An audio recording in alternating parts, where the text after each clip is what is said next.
going to start this meeting, and we're going to start it like we usually start it with the invocation. Dan?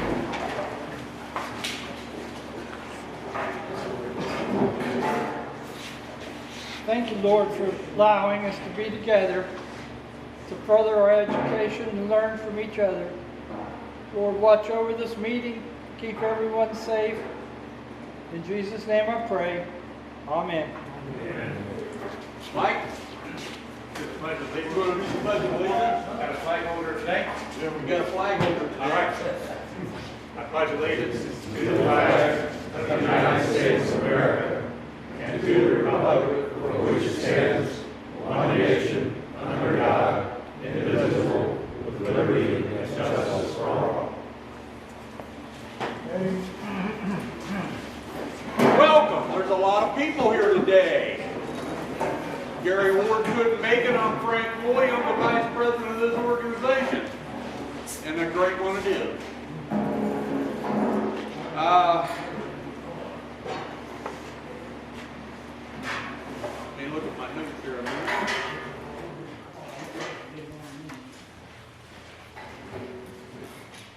First thing that I'd like to do is recognize Tom Wolf again for the great job that he's doing on the website. If you guys haven't been on the website, get on the website, take a look at it. sofablacksmith.org. That'll get you there. Look at it. He's done a great job, and it's getting better every day. He put some fire into it. Yeah. Fire into it. There you go. It's down right now. How many people have never been here before? How about standing up and tell us your name and how you found out about SOFA?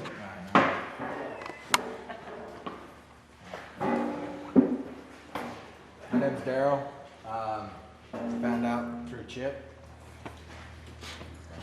Give our condolences because you're with Chip. Sir? Hi, my name is Richard Evans. I'm a member of the New England Blacksmiths. I'm down here for a few months to help out at the VA while they get some replacement docks for guys that have left. Thank you. My name is Jeff Lundy. I found out about this from Bill Pollock and work with him. Welcome, all of you. Anybody else? I'm Chad Knight in Germantown. Took Quad State, the basics. Sounds great. Just look forward to learning everything. Hopefully. Thank you. Anybody else? Okay. Eric, you want to do some announcement? I suppose I can.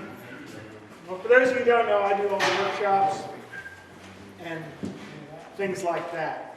The first one I've got here is Honest Bob, our working man's friend over there, has got a chance to order some regulators, some propane regulators with gauges, hoses, and nuts. They're $30 a piece. Whenever we get enough to order, we'll order. We get $400 in shipping for get a $400 order.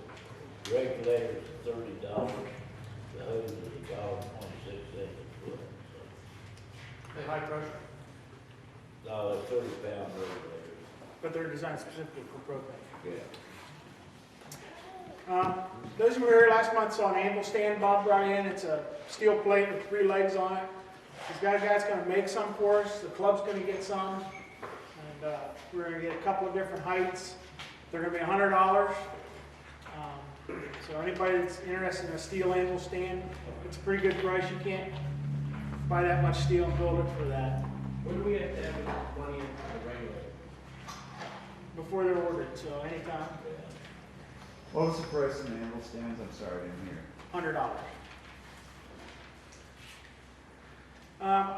Doug Lockhart was going to do a basic blacksmithing workshop, one-day thing, last month, but he got snowed out and canceled. So it's now the 15th of March. There's still room in there for everybody that's interested in coming. Put your name on it, and I'll get your information to Doug, and he'll get a hold of you. How much is that? That's $160. be launching a video, and you'll learn a lot from Doug. He's real good. Not gonna be here. Get the DVD. It's gonna be, you'll get a DVD with that. The other one I've been talking about for a long time is the Viking Axe Workshop. I've been in communication with Nathan. We've expanded that to include 2 more days to accommodate more people. So there's going to be 2 two-day workshops. It'll be Thursday and Friday, and Saturday and Sunday. And in his email, he told me you're going to get the punch, the drip, the bolster plate, a set of tongs, and on another day you'll make an axe. So it's $150 for 2 days, and it'll be a great workshop. It'll be a lot of fun. Those are March 27th and 28th, and the other 2 are the 29th and 30th. Is it Saturday and Sunday or filled? Thursday, Friday, Saturday, and Sunday. No, I mean, I've got 2 guys that have paid, so whoever pays me and tells me what days they want, What do you got, how much is that for class? that's $150.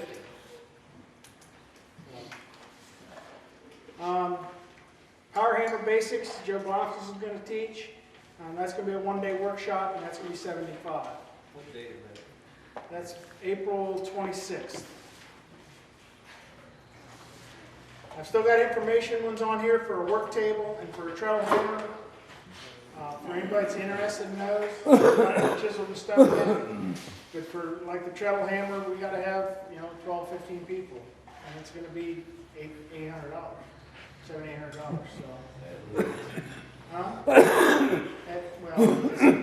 it's going to be less than it's going to be $800 or less, or I'm not doing it because you can go to Columbus, the machine shop over there, and buy a built one for $1,000. If you don't get a certain amount of people in class, you're not going to do it. Yeah, if I don't get 50 Is that people. Clay Spencer? Huh? Is that a Clay Spencer? Treadle hammer, no. It's it'll be an inline. Well, he makes them too. Yeah, no, this wasn't through Clay. This is just like one we're talking about. That one back there, isn't it? That's not in. That's not in. I can't see. Okay. So, and then the work table. We've about got enough people to go ahead and start doing that, so we'll be working on that. So I'll pass this around. You have any questions to ask? Yeah? Steve, want to say anything about ABS? Yeah. They got me mic'd up because I'm going to be talking to the fire mostly during the demo. Everyone should be able to hear what I say. But, we've been approved. We had inquired with the ABS, American Bladesmith Society, to do introduction to bladesmithing school here. It's going to be done. They approved it this past week. It will be a 2-week course, all day for 2 weeks. It'll be the week before the Mid-American Bladesmith Show here and the week following. It's taught by ABS Master Smiths. We basically, as a club, are going to be running the school, but their requirement is that they have Master Bladesmiths doing all the instruction. They have a regular curriculum they go through on their introductory to bladesmithing. It is ideal to have as much practical knowledge and practical experience as you can have in forging, because basically the first week is forging, and the biggest part of the second week will be heat treating, grinding, and finishing. Probably won't get around to doing handles, guards, or sheaths, but it's an intense 2-week training on metal and blades. The cost will be somewhere between probably $800 and $1,000. We don't know yet.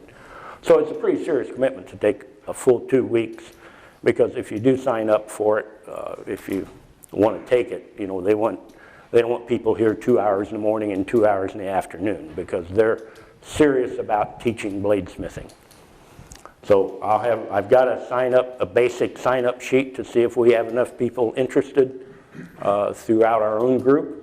And if we don't, we will probably end up advertising in Blade Magazine and things like that to fill a class. Class will probably only be between 6 and maybe 8 students. You'll work both in gas and coal. Yeah, Roy? Yeah, that class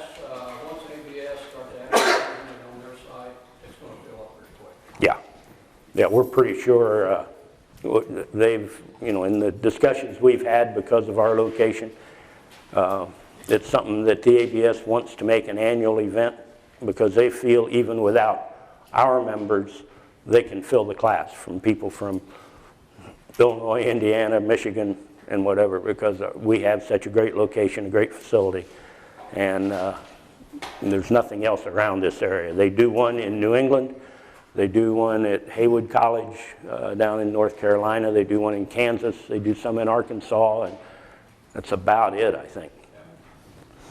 So if you are interested, this isn't a commitment, we're trying to get the interest up on it first to see if we have enough. What are the dates on that? It would be mid to late August. I'm not positive what weekend the Mid-America show is, but it'll be the week before and the week after the Mid-America Knife Show, which we host here for the ABS. They're not going to do Damascus, is that correct? Correct. It will not be Damascus. Damascus is basically a welding process, and once you've got it, then you learn to forge blades, or really you need to learn to forge blades in the heat treat and that whole system. At other locations where the ABS offers classes, they offer introductory classes for 2 weeks, and they also offer a week-long Damascus class and a week-long handling guard class. Sheet metal. This is just being started up. So that will go around to her if anybody's interested. We'll set it over here, and if anybody's interested, try to get your name on it. It's like the 18th to the 29th. Is it? Last 2 weeks. Okay. Elections? Elections, April. Next month is our elections for board members, and I can't remember, but I think we're going to replace, or 3 of them comes up. I think so. 3 board members come up. So, all you people that belong to this club, if you have, when we have the elections, if you want to nominate somebody, you're more than welcome to do it. It is next month. Yes, we do anticipate an opening. We take nominations from the floor. Once the board is elected, the board then appoints the president, vice president, secretary, treasurer, and those offices. And they just serve at the mercy of the board, at the will of the board. We do sometimes take recommendations. The board will take recommendations for who, you know, those positions. But we don't elect the president. If we have a president we don't like, we can kick him out next week and put another one in. So those are the decisions of the board. Where's Gary? You better watch out. Yeah, one thing I'd like to announce is the club owns 4 1/4-inch nail headers, and we could only find 1 this morning. So I'm not saying anybody here took them home or did that, but if you did, you bring them back. Nobody's going to say nothing. But if you borrow something out here, you should let one of the board members know or something like that. Okay? I hate to even talk about that stuff, but yeah, and in general, we end up finding tools all over the place. It's better for everybody if they get back to a location where the next guy can find it and use it. and if you break something, I mean, the tools are here, and accidents happen all the time, and things get broke. If you break something, eventually what we're going to do is have a box to put the broken tools in, and then we'll have a workshop to fix it. Don Shear, where are you at? I want to thank Don Shear. He donated this morning. He just donated a bandsaw out here that we was getting ready to buy one. So appreciate it, Don.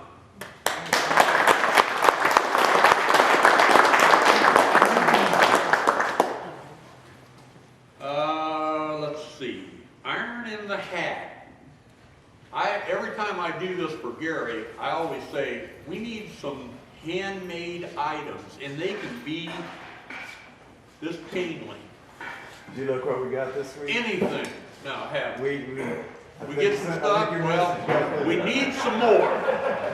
We need some more. And it don't make any difference if you never never swung a hammer since last week. I mean, Hey Frank, people Yeah. brought stuff in this time. and we would like to have more, and it don't make any difference how much experience you got or what it is.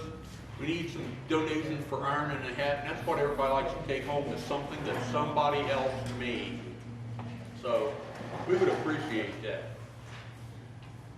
And I guess, has anybody got any announcements that they want to make? No? Well, let's do the iron in the hat. Go ahead, Eric. Sit on the anvil and draw them out. Then I won't get blamed for it. All right, first one, 2560. That's me. Oh, it's fixed. I better stir this up.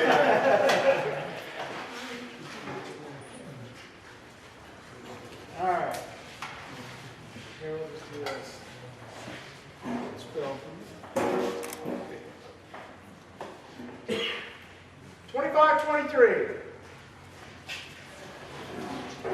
2523. That's me. 2586. 2586. 2612.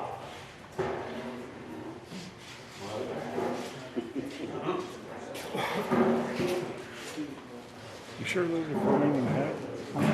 You sure that's running in the hat? Check with Jeremiah and make sure. 2576. I don't think you. 2576.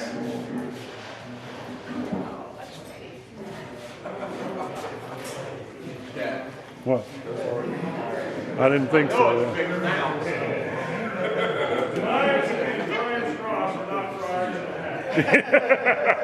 That's what I asked. Whiner. Yeah, don't take his knives. I got to ride home with him, and I'd never hear the end of it. What else we got over there? The last one I called was 2576. Sorry to disappoint you. 2567. 2567. That's not.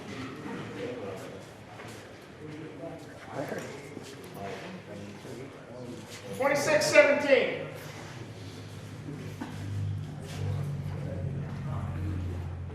Nobody else is in here? Doc, do you want me to move Anything this? left over there? Because I can move it down if you want, or move it off of there. I don't care. He's not gonna be showing much today because he's doing 2538. most of it, So 2538. we're gonna be. That's Jason, he's a big guy going around. 2584. Oh, yeah, that's not working. 2584. Well, that one's gonna show what's in the fire. 2534. 2534.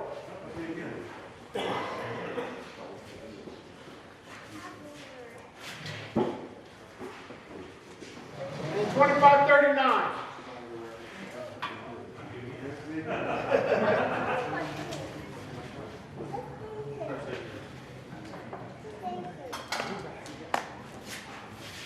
Twenty-five 16. Small room there if you want. 2561. Yep, 61 is me.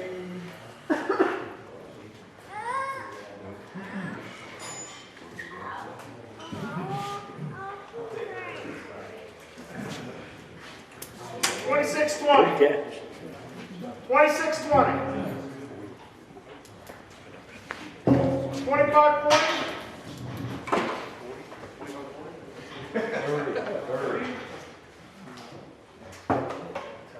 2496. I think that might be meaningful.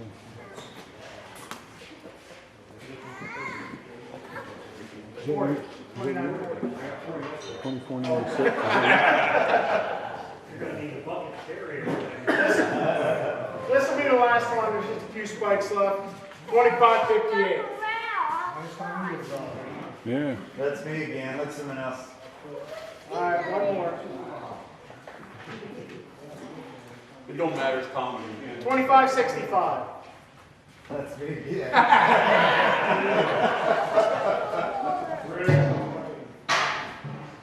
Let's see if I get one today. About 20 tickets. I wanted to get the. 2618. 2618. There you go. There you go. That's it, that's all. All right, well, the next order of business is I'm going to introduce the man that's going to do the demonstration today, which is my buddy Steve Roth, past president of the organization, the world famous Steve Roth. Don't do that.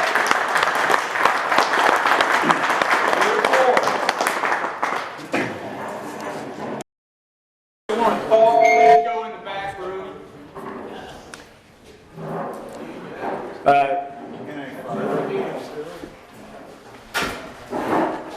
Last month, I got volunteered to do an advanced forge welding demonstration. And I've been asking everybody, what is an advanced forge weld? Well, to probably many of you, any forge welding is advanced blacksmithing. And that in a way is the case. You will find after you get done bending and manipulating metal, you'll get bored with that, and you'll find that if you learn and develop the ability to forge weld, it will be a giant step forward in your blacksmithing. Granted, a lot of these forge welds can be done with a wire machine or something like that, joining two metals. I tend to be more of a traditionalist. I like the way things used to be done. I think it puts more of you in your work. People that look at it, that know what they're looking at, can see the difference, and it just becomes a much more graceful joining of metals when they're forge welded. A lot of times you can wire weld or stick weld or something and grind it back out and reforge it and get a result that people can't tell the difference, but that doesn't make it better. It probably doesn't make it as good of a joining of the two pieces as forge weld would be. A couple of things that you have to forge weld. You have to have a good fire, and I mean a good fire. Good don't necessarily mean big. In your fire pot, you put in fuel, and you're blowing air up through your fire. The bottom portion of the fire is considered the oxidizing area of a fire. And what that means is it's got a lot of oxygen being pushed in there. That oxygen is being consumed as it burns. And you end up with a thin layer above your oxidizing layer that they call neutralizing. And that's an area where you've got, some oxygen, not as much. You end up with some debris, some ash and stuff blows up in there. And then above the neutralizing area, you've got your heat. That's your hot. That's your basically a reducing fire. Any forge welding that you do, you want to be above your neutralizing area. It takes a fairly big fire to forge weld, like I was saying. A couple of things that you have to have. Clean metal is a plus. Okay? If your metal's not clean, you're going to have a hard time welding. You got to have high heat, because without the temperature, we learned in grade school all matter has basically 3 stages. It's either a solid, a liquid, or a gas. In the case of water, water is a solid below 32, which we're getting ready to see later this week. It's a liquid from 32 to 212, and above 212 it turns into steam or a gas. Same thing happens to all matter. The difference is the stage that it is a liquid varies depending on what the material is or what's in it. At a certain heat, everything, when it turns into a gas, in the case of metal, you get sparks. Sparks they're okay. The reason I say sparks are okay is when you have metal real hot up here in your heat area, it will start to get molten and liquid. You have to have two things to have fire. You have to have fuel and you have to have oxygen. A lot of times I'll have a piece up here that's at welding heat, but there's no oxygen in this environment right here. The oxygen has all been consumed and the oxygen in the air can't get in. You know, it's being consumed on the perimeter. So this area here is without oxygen. Therefore, you won't get fire. You will not burn metal in the right spot in your fire. You'll melt it and it'll drip off. And when it reaches down here where there's oxygen, then it will burn. But in this area, it won't burn. So when you pull it out, or the little bit of oxygen that might penetrate it is okay. Not a big deal. A lot of stuff I'll do today, you're going to see some sparks. What you can't have is dirt. Dirt will get between the two pieces of metal that you're trying to fuse and will create a blister or a bubble in there, and your metal won't weld. It will not fuse. And you do not want raw oxygen in there coming up through the fire, because the oxygen creates oxidation. Oxidation is a scale that you see on your metal. And that scale, once it's to that stage, its melting temperature is way out the window. So you have to be in this area where you don't have oxygen. Now, to make sure you don't have dirt,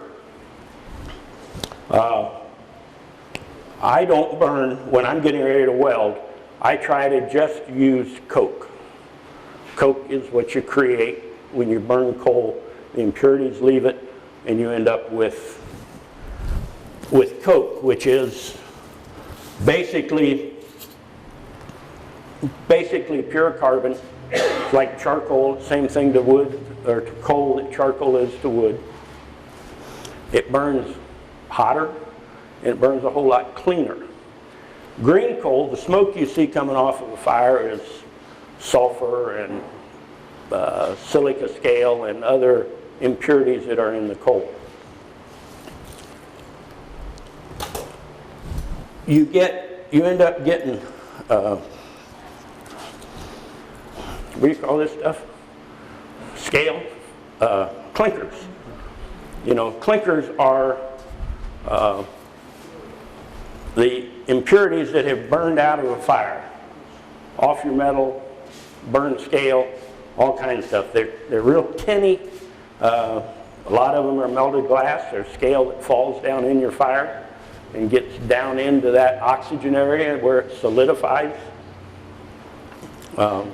If you have those down in your fire, you're going to have a hard time getting the heat up to your metal.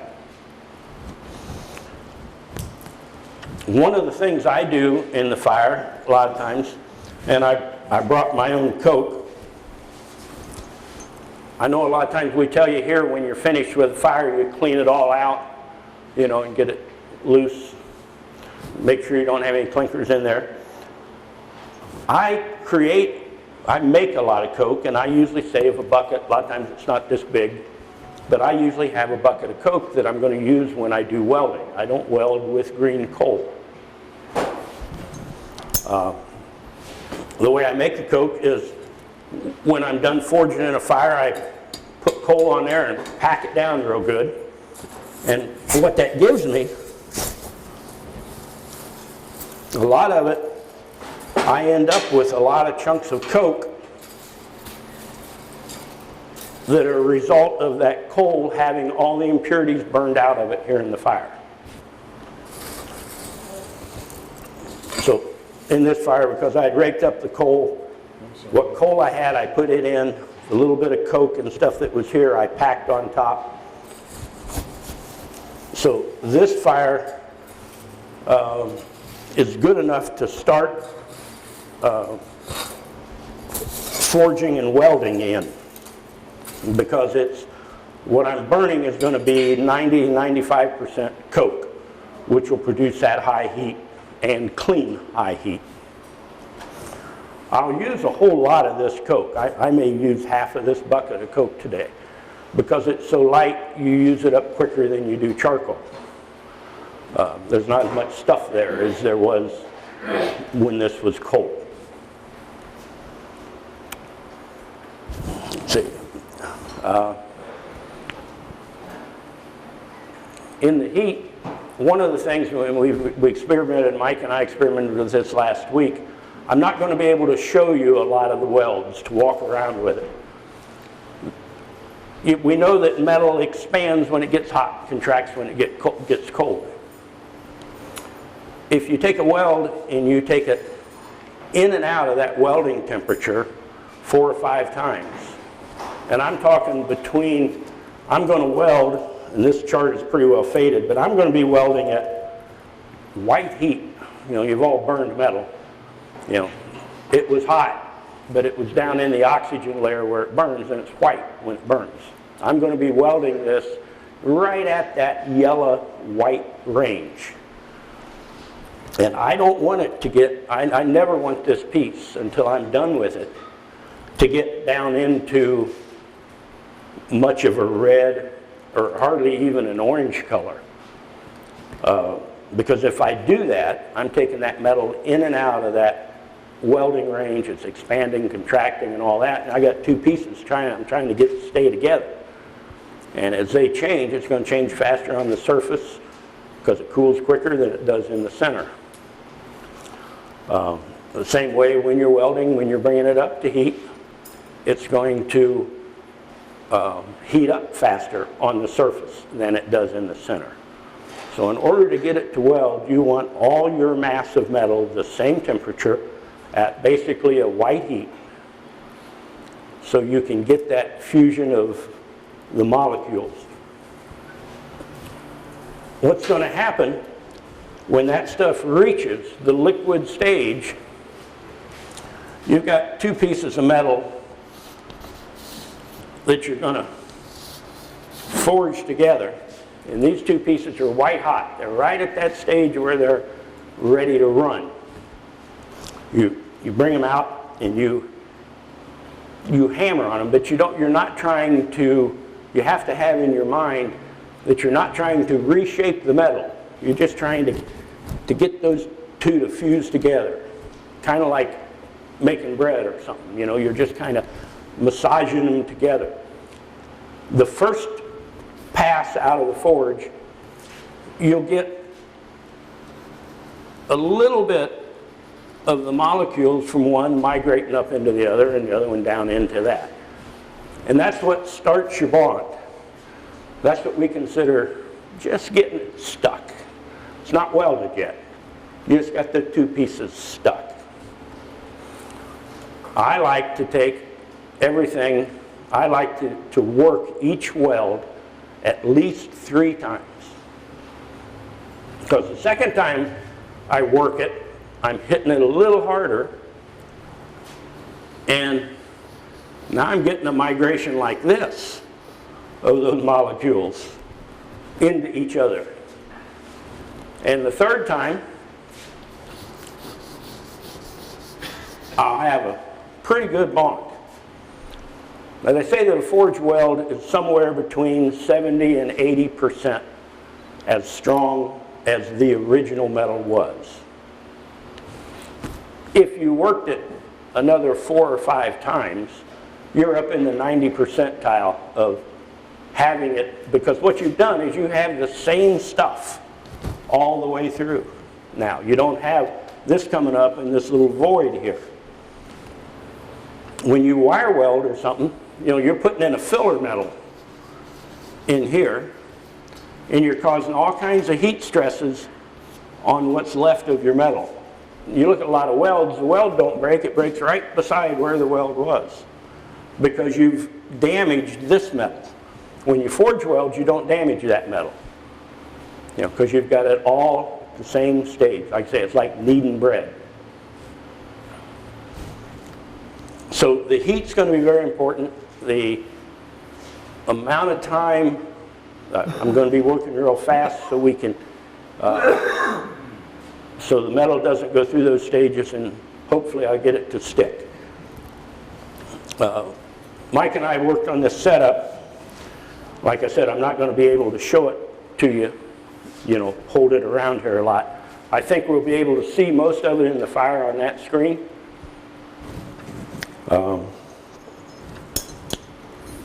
And I'll try to point stuff out and whatever. One of the simplest welds to make is a chain link.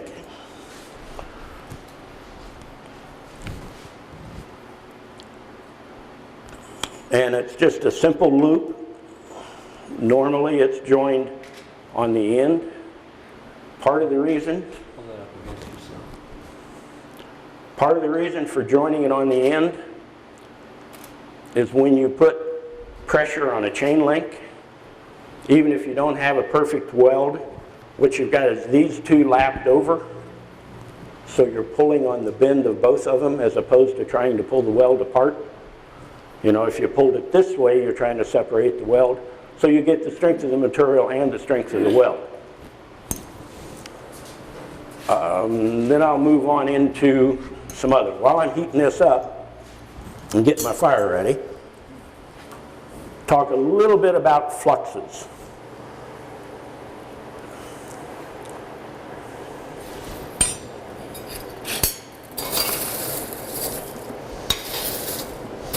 There are some people that build their fire, if they're going to weld, they'll start with a fresh fire of just coke, and they'll light it with a gas burner, you know, like a handheld torch, because they don't want the contamination of the paper or little sticks of wood or other stuff that you sometimes use to start your fire.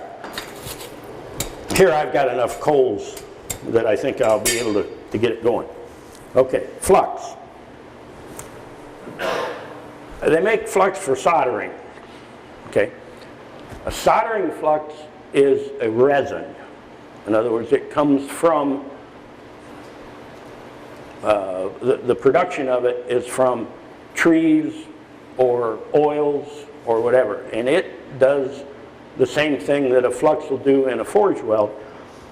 It keeps your copper or your silver or whatever clean. It melts and goes against the clean surface, and ideally will melt under any scale that's there and pop it off. But a soldering flux doesn't get to the heat. It burns up and turns to a gas before it gets to the heat we need to do a forge weld on iron. So soldering flux won't work. We're going to be getting that iron to 2,400 degrees, somewhere in that range. The most common flux, now I've welded with table salt. You can weld with silica sand like is used in sandblasting. One of the most common things that they use is borax. Borax is a product that they mine out of the ground. It's the residue basically from volcanic ash. Something way down in the earth when it burns and they have a volcano, blows it out, but that's what borax is. There have been a lot of fluxes over the years. There used to be a flux called Crescent, which I don't know whether you can still buy or not, but it's pretty much a borax base. Easy Weld is another common old flux that you'll see in old magazines. Again, a borax base. There are some companies making new welding fluxes. This one is suitable for gas. and coal or coke forges. This one is designed basically as a gas forge flux. However, it works fine in the coal. Its contents are borax and boric acid. Boric acid is basically a very refined borax. You can also, what? Also known as roach poison. Yeah, roach poison. I've never been in old barns. They used to spray it, mix boric acid with water and spray it in barns. It looks almost like whitewash. But they used it in dairy barns because it kept the flies and the bugs down. But it's a derivative of borax. It's just a very refined borax. This is another new company that's come up that makes a welding flux that Brian Brazil was here at Quad State had and was selling, and it works very good. Almost all of these have, they not only do they use borax and boric acid, they add metal filings.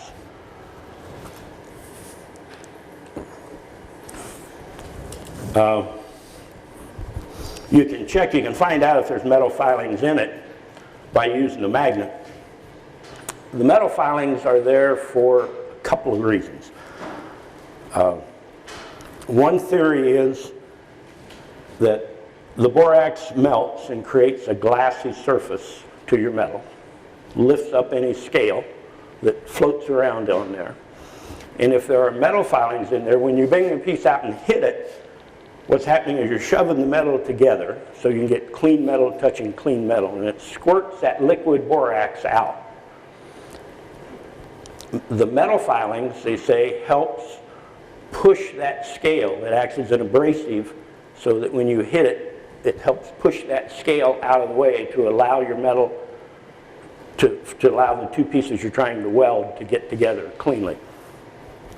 The other theory, and it's there to some extent, is all different metals, depending on what alloys are in them, have different, that critical temperature where it turns from an solid into a liquid is slightly different. And if they use a metal filing in there that is at a lower melting temperature than the metal you're trying to weld, it almost creates a glue, or it creates sort of a gooey substance, which helps with that adhesion and migration of the two molecules. Flux is not glue. Flux is a cleaning thing that allows you to migrate the molecules of the metal. On some welds, if you're using a flux that has metal filings in it, it can leave your finished metal pretty dirty, pretty clunky, and real rough texture on it, because those are little melted metal things in the area that are not between the weld. But if you take this, wrong direction. Can you focus on this, Nick? Yeah. Watch the metal, get it tight on my hand. Watch the metal filings jump out of here when I put a magnet across it. Cool. This is all borax. Here are the metal filings that were in the borax. Now, there's nothing wrong with that, but sometimes you might want to know what the compound is you're using. And that's an easy way to check it, or to check the amount of metal filings that might be in it. Now, they use some metal filings, they use pure iron, which is real early in the processing stage of metal. Referred to as pure iron. It has very little carbon and very little other elements in it. That melts fairly slow. Its temperature isn't quite as high. Normally, and the reason I use the word normally is there are no absolutes. There are very few absolutes in this process. But normally, the more alloys that are in metal, during its manufacturing process, its melting temperature lowers and its burning temperature lowers. Carbon steel has a very low burning temperature. By very low, it's 200 degrees maybe lower than mild steel. But the number of alloys in it affect at what temperature it burns. And the example I have of that, is this was my first attempt at Damascus. And I had a layer of mild steel, a layer of high carbon steel, a layer of mild in the middle, another layer of high carbon, a layer of mild on the outside. And I was going to forge weld this to start doing Damascus. Well, I got it too hot, and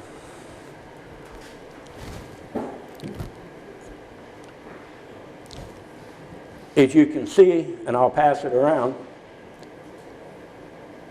the high carbon steel burned up, and the mild steel hadn't melted yet. And you'd say, well, you got it too hot on the outside. Well, the centerpiece, which had been down the middle, didn't burn either. Just the high carbon steel burned. Hold that up against your, Oh, I'm going to pass it around. You can take up against your knees, so it is, so that I can get it, a little bit of it back. That's good, thank you. So I hang that on the wall just as a memory when I see it. Temperature is very critical. You have to pay a lot of attention to your fire. You got to pay a lot of attention to your metal. That's why when I'm doing this, I'm not going to be able to walk around here. I'm going to be going out of here, back in the fire, real quick. Sometimes if I have a little too much flux on it, I might shake some of it off because I don't need all that excess. You really only need flux in your welding area. Some people, Mikey Roberts, he likes to flux all the way up to his elbow, you know. So he wants to make sure he's got enough on there. You only need it in the area that you're making the contact with the metal. Okay, my fire's up here pretty good. Now, I know that this fire pot is about 4 inches deep. There are people that say, people that teach welding say that you never have less than 5 inches of good coals below your welding point. So I am never going to stick my piece down in the fire at this angle. My piece is always going to go straight in from the side, so that if I keep it level with the top of the forge, I know my piece is coming in here to that welding zone.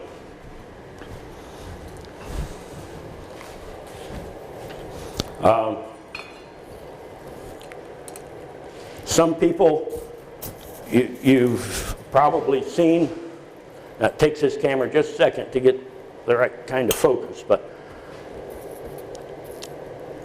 people talk about building a cone fire, putting a piece of 2x4 in there and building a little cave for it to burn in. That's great for one time. But if you're going to weld 3 or 4 things, by the time you really get your weld and go back in there and work it once or twice, why, your cone's gone. Some people are cautious about the coals and stuff coming in contact with the area that you have the flux and knocking it off. Don't happen. You're not going to knock all the flux off of your metal with a little bit of lightweight coke piled on top of it. So it doesn't hurt to, there you can see the chain link in there. You know, it doesn't hurt if I get a little bit of stuff on top of it. That's not near enough to damage the flux's ability to coat the metal. Now, you can see that thing coming up.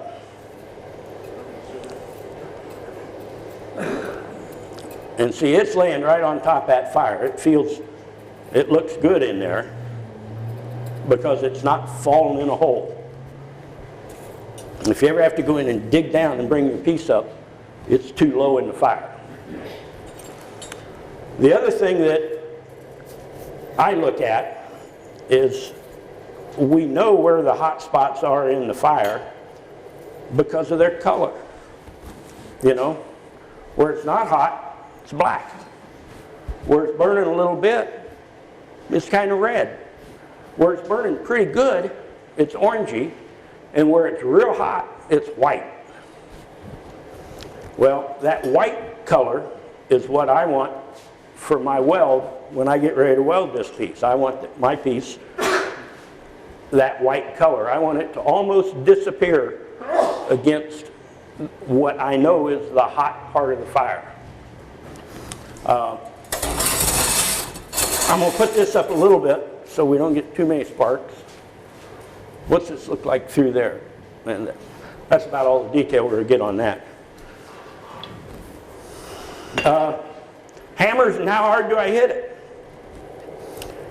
Well, you know, if you're making bread, you don't want to hit it with a sledgehammer. You might smack it, give it a nice crisp blow to break any bubbles or whatever's in it. But, you know, you want to push that together. You're working this, trying to get them to bond. Now you can see now how it's looking kind of slick there on the left side. The ideal thing, now see how that top part's hotter than the bottom? You need both pieces the same heat. The other thing I'm going to do is I will be messing with this fire continuously. If you're not keeping a good even fire. You know, if you bring a piece out and put it back in the fire without messing with your fire, you don't have as good a heat producing fire as you had the first time. You know, if you don't knock fuel and stuff back down in there.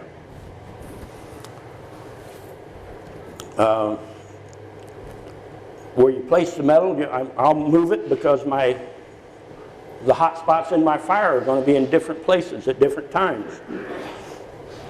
I try to keep this piece moving, especially when I'm reaching the welding heat and getting close. It would be ideal to have it on a rotisserie so it turned continuously. I'm going to be flipping it over, the bottom gets hot, I flip it back over, now the bottom gets hot again. You know, if it was on a rotisserie, you would have an even heat. One advantage of welding in a gas forge is it's a more even heat. The problem with the gas forge is your heat isn't centrally located. Everything in that forge is the same temperature. Where with a coal forge, you can get that even heat. Now we're seeing a few brilliant white sort of little sparks coming, and they're kind of coming off the surface. I had already fluxed this piece before. You know, I fluxed it when I did the initial forge, but there you can see that top is kind of glowing. When I look at it in here, I can see it's liquidy. It's kind of a puddle right there. That's a puddle of goo. That's belted flux.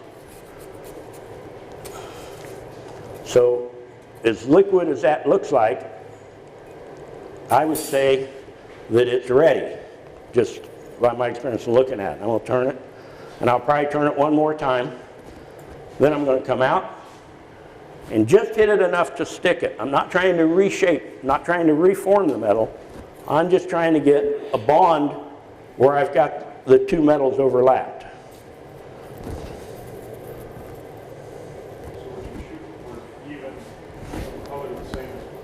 Top and bottom identical. When I turn, I want the whole thing looking the same color.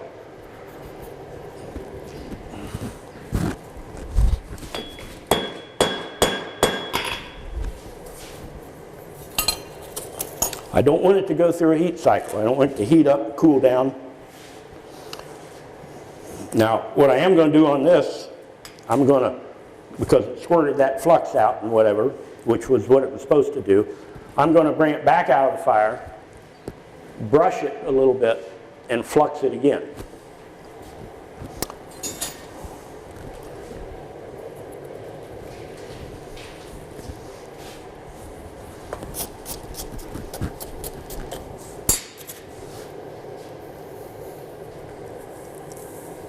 This is just straight borax.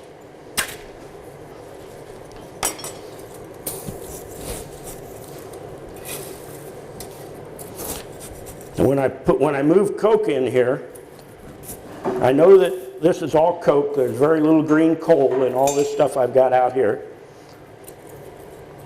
I'm shoving it down in so it'll burn. So I'm filling the fire pit from the bottom. One of the things with flux, get a pan or something to catch it when you do that. For one thing, you can reuse it. The other thing, it's not all over your forge and you're not pushing it back in your fire, for your next heat when it's all going to create clinkers. It's not all over the floor. It's real easy to just get a lid or something to weld and catch it in.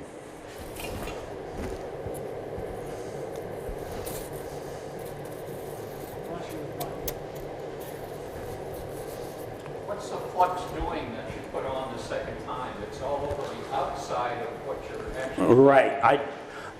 When those two pieces went together, they were kind of rounded. So the center part of it, I made contact with. Now I got a lip, or kind of what they refer to as a cold shut, around it.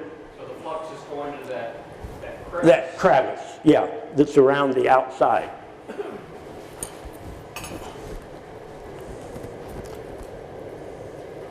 Because ideally, I got maybe 2/3 of the middle of it welded, but there's probably a little, on the outer surfaces it isn't welded.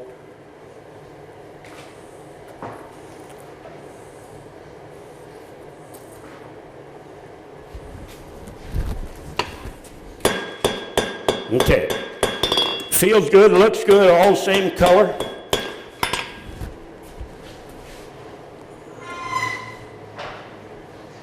Now this time when I come out, I'm going to try to shape it more. I still have those little ears sticking up because when I brought those together, I brought it together like this, and I still have these little ears sticking up that were part of the end of the bar. I want to forge those down in it.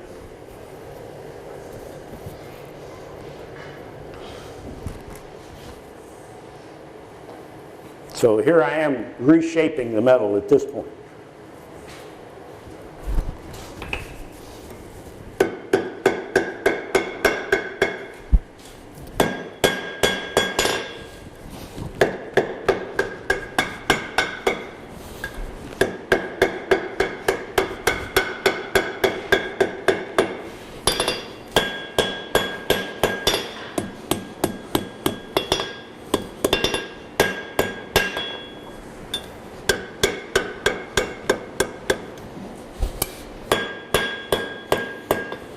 And I'll let that cool just a little, and then I'll pass it around.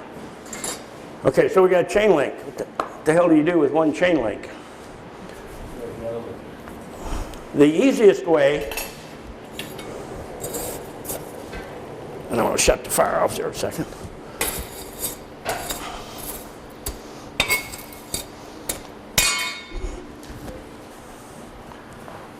The easiest way, instead of taking an open link and doing it on that and having, now I got a 2-link chain. If you do 2 singles, because they're easy to weld, and you hang 2 of them on there and do your joining of 2 with your open link, now you got a 3-link chain, not 2-link chain. You could make a series of 3-link chains, and then you join your 3-link chains together, and they grow real quick.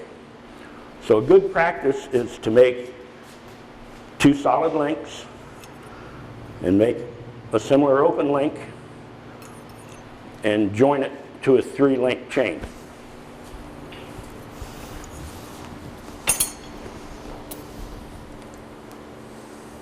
Did you go over how you prepare the end of the bar? Yeah, I can do that real quick.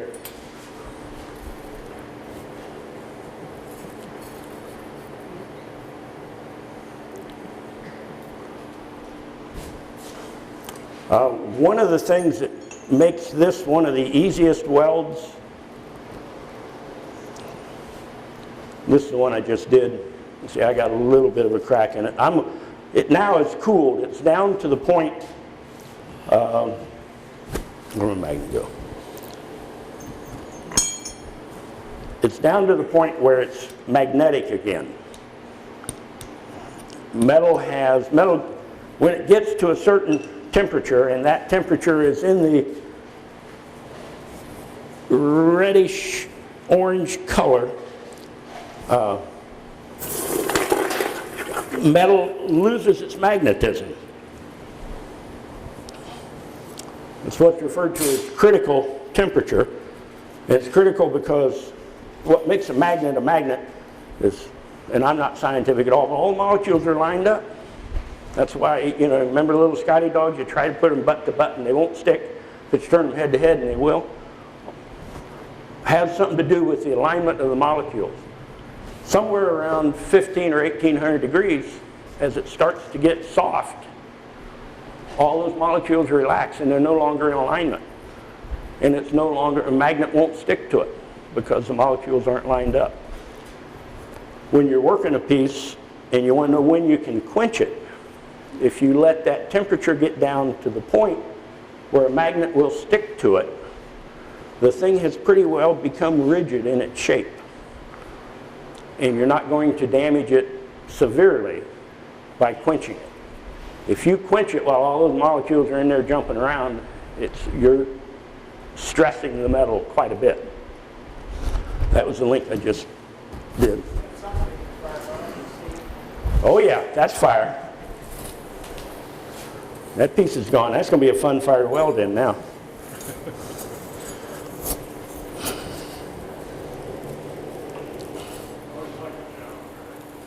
There it is. Well, that'll create a clinker.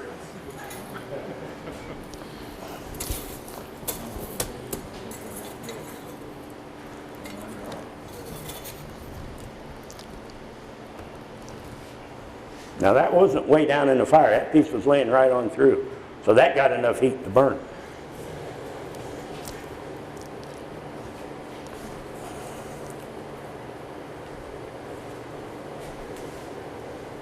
Are we pointed at your pieces?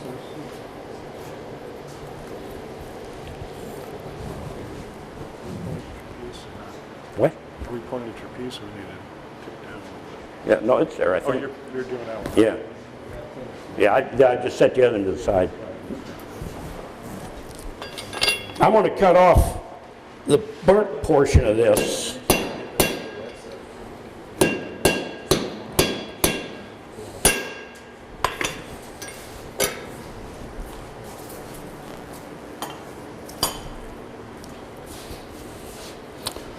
Because once you burn it like that, once you burn it that bad, that burned all the way through the metal. That wasn't just a few surface sparks. That piece is nearly impossible to weld, that portion of it that was burnt. So if you're trying to weld and you burn a piece bad, you're better to throw it away than you are to keep trying to make a weld on a badly burnt piece.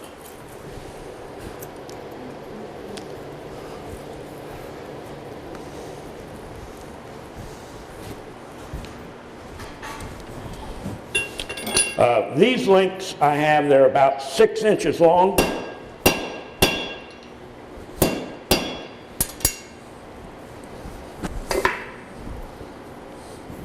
This is going to be a little shorter, Randy, but it's give you the same idea. I bend the piece in a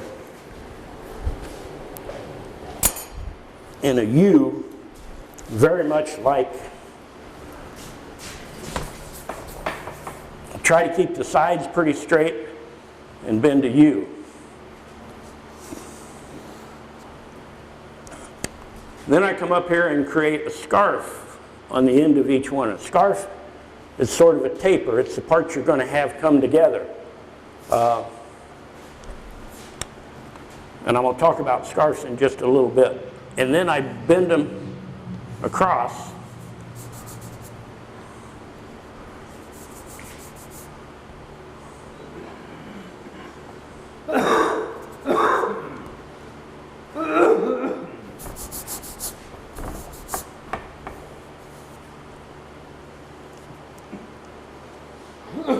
And these are the little ears I was talking about that on the third step, I actually take those down.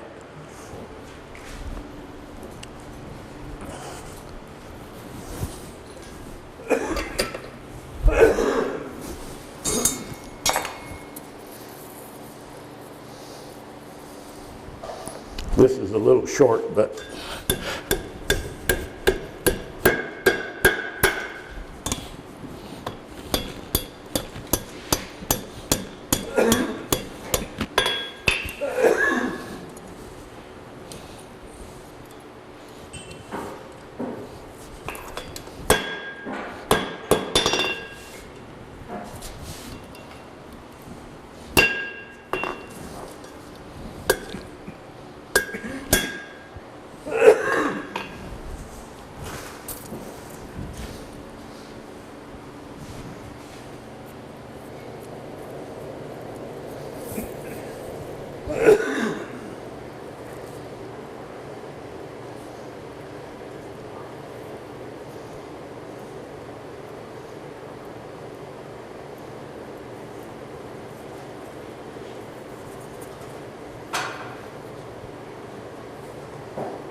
okay, once I've got the U created,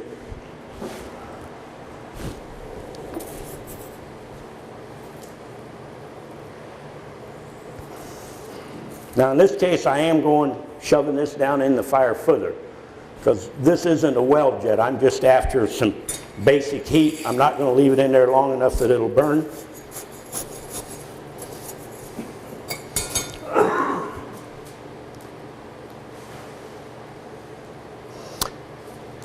You hear people talking about making a taper. What I'm making is a real short taper. My taper is going to be basically about as long as the material is thick. So if this is 3/8 stuff, I've got a 3/8 inch taper on it. And I'm going to come here on the anvil,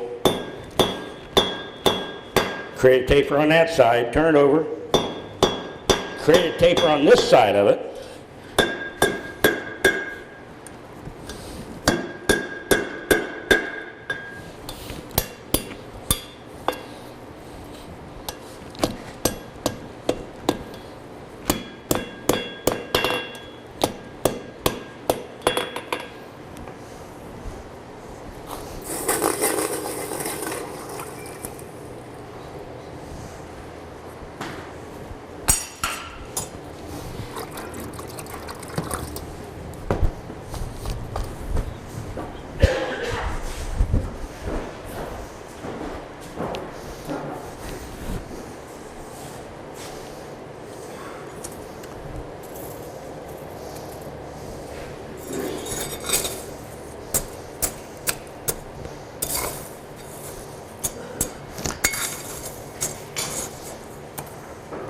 Now the only thing I'm going to do different here, my joining heat,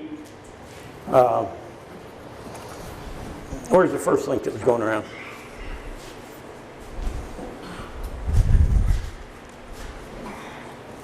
The link I'm going to join these with, I just left it bent open at that weld point so I can hook these two through it.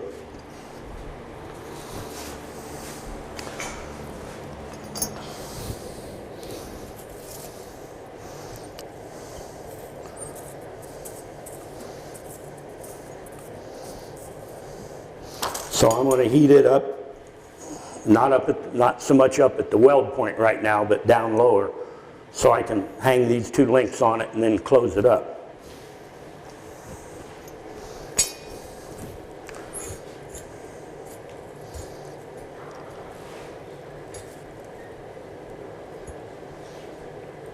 Steve, is that getting where you're heating? What? Is that getting where you're heating? Yeah. Okay. Yeah, what you're looking at right here is the bottom of the link that I'm going to close up once I hang these two pieces on it.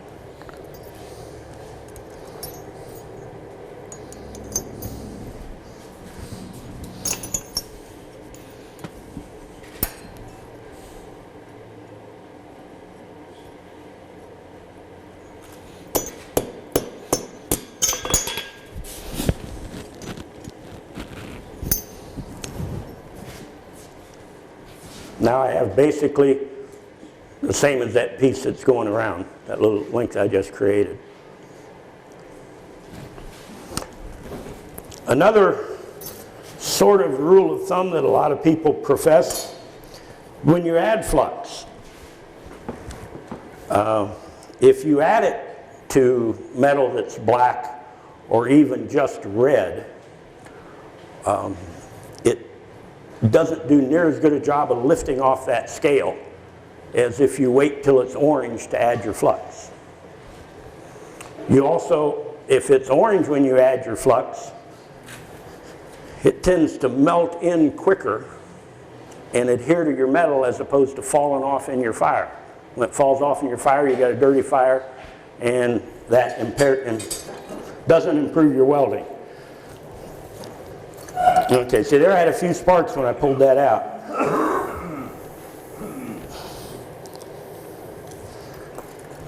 Another thing that happens to a lot of people is, how do I just get the part I want to weld down in the fire?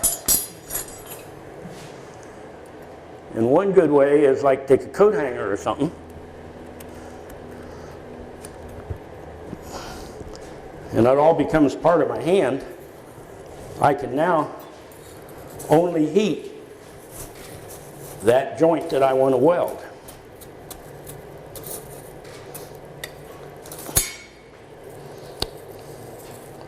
This wire will help keep those other links from getting up there in the way.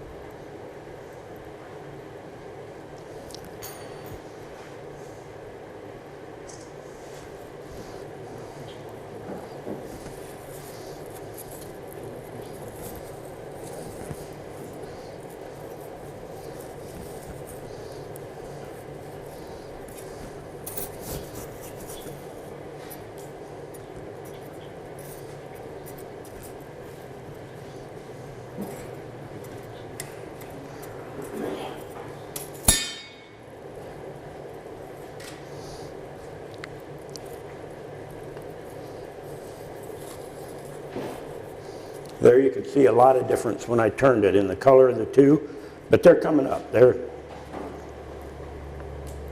getting closer. There, that was pretty gooey looking when it come up. You could see the flux all melted on it. See, I don't have very much air on at all. You know, I'm not trying to force a lot of air up through it. What I'm trying to do, I've got a lot of fuel in there, and it doesn't need a whole lot of air. It'll burn faster with more air, but not necessarily create more heat. Okay, I'm seeing a few white sparks, so I'm ready to go with it.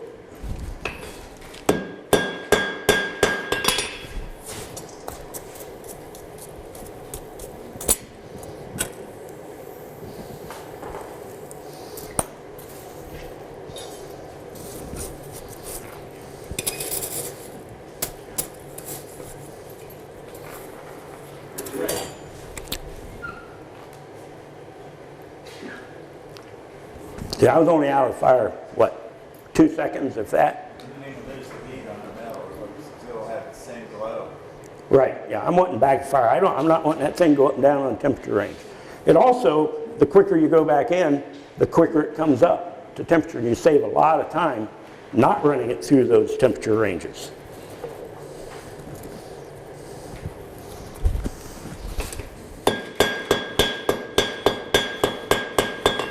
Okay, just massaging it, looks pretty good.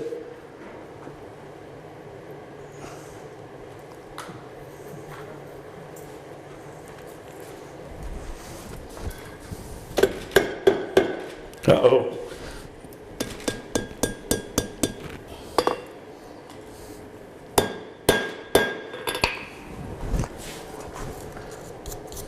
It slid just a little bit when I hit it that time. I'm going to go back up to a sparkling heat to be sure that if you hit it too hard, if you got two surfaces that are laying in there at an angle like this, and you hit that top one too hard, it's wanting to slide off.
My coat hanger is trying to burn up on me.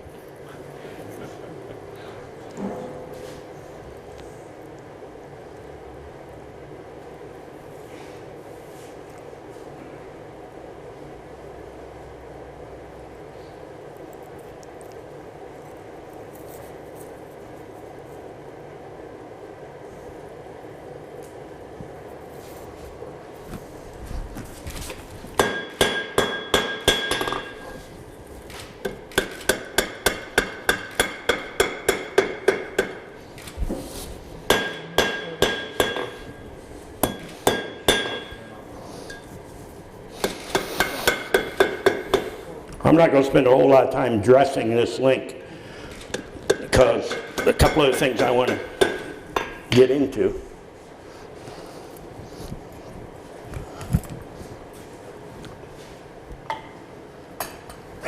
Get off there.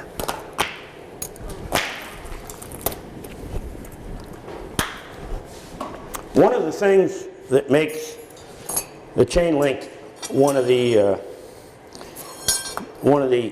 easier welds is because you have, anytime you have two pieces that because of the way you've got them bent stay in contact with each other, that's far easier than having two pieces that are out here in left field that you got to put together.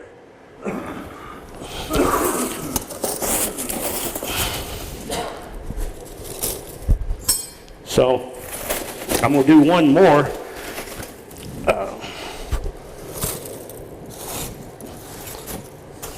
Here I've just got a plain piece of 1/2 inch square.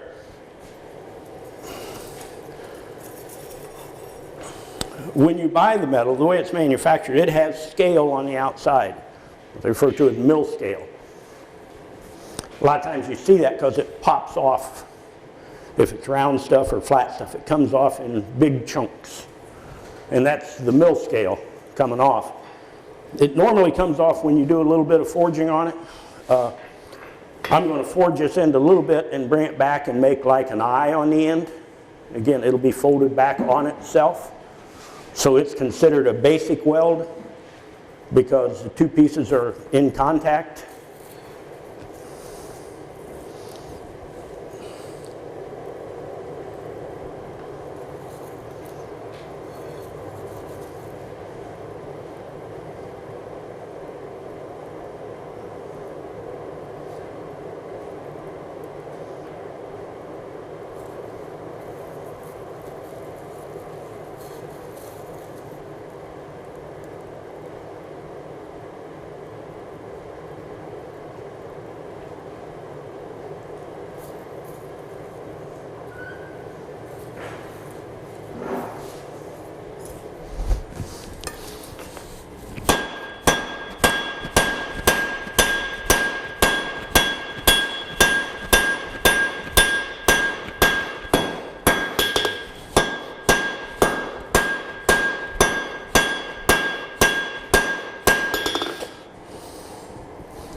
making this a little thinner in the loop part because I'm going to try to make a fireplace fork out of it.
I'll explain to you what I'm doing here in just a second.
If you have two pieces, so you got a long piece here, and what I'm doing here is I brought a piece back over here, okay? If I leave this piece square, when I weld this together, it's going to drive down in there, and it's going to create a shear here. I might get this welded, but I got a real weak spot right here at the end of my weld.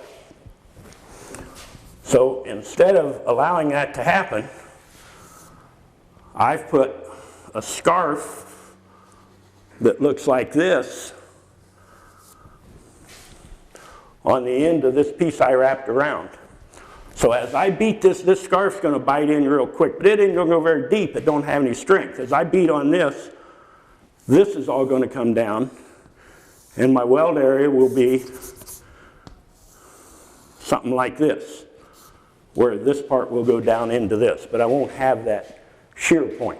And if I work it 3 times, I'll get a real nice bond here. And I'll have something that looks like this. That's what I'm after. How long do you make that joint, Steve? This is 1/2 inch square stock, so it's about a 1/2 inch.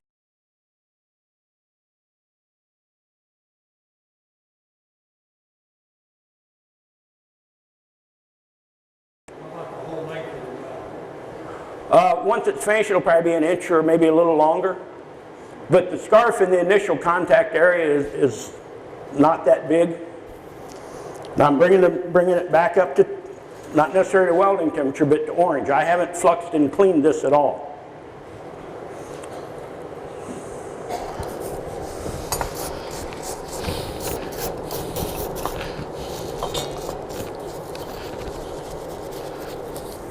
Let's try this stuff on this one.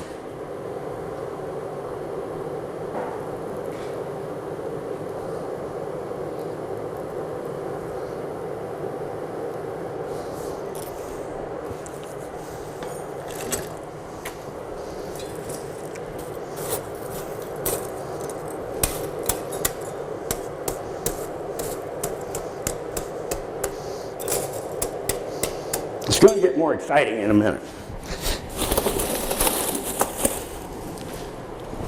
But you'll be amazed at how much coke you end up using because you don't know where it goes. It just keeps disappearing as it burns.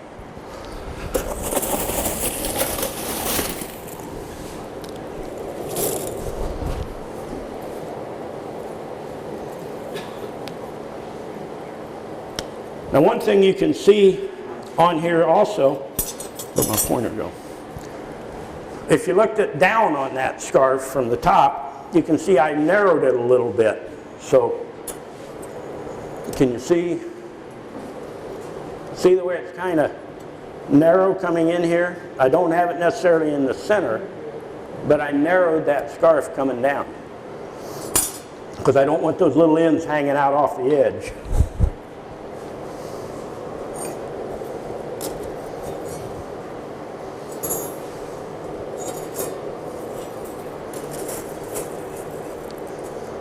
Okay, it's pretty hot. It looks a little gooey there. Watch when I turn it over.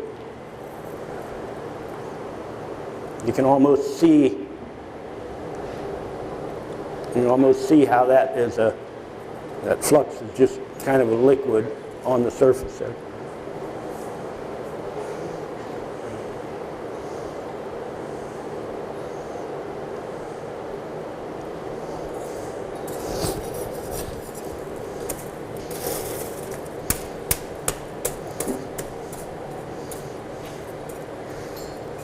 Okay, starting to get a few sparks there. Right again.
Okay.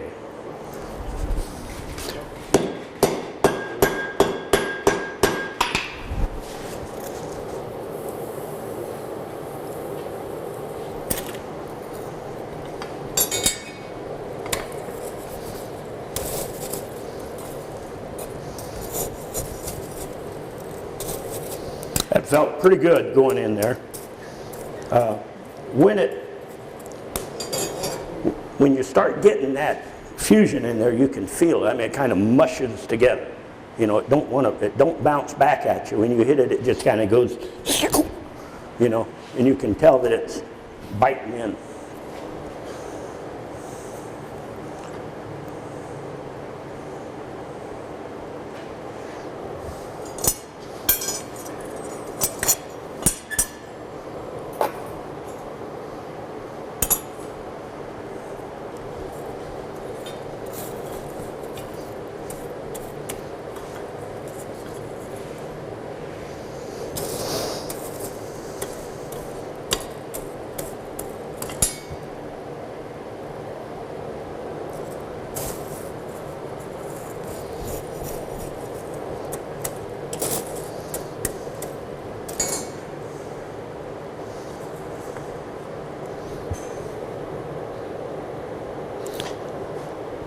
Your second and third working time of the weld, the heat isn't as critical as it is the first time, but you still want it up pretty close to a welding heat.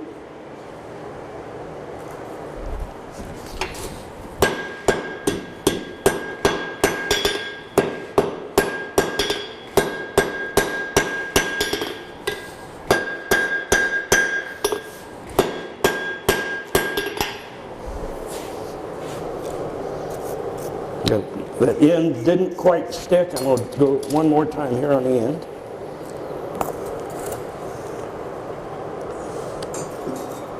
And while that's heating up, the next weld, the thing that get, both of these two, whether it be the chain weld or this eye hook, you've got the material fixed in the positions in contact.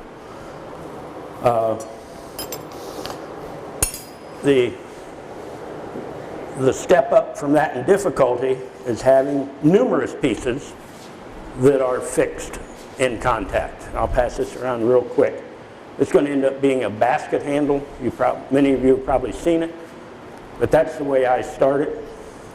A lot of people with welders will take 4 pieces the same size and weld them together. If you don't have a welder, you can just bend them. Nothing I'm doing here requires a welder or sophisticated equipment. It's just heat and hammer.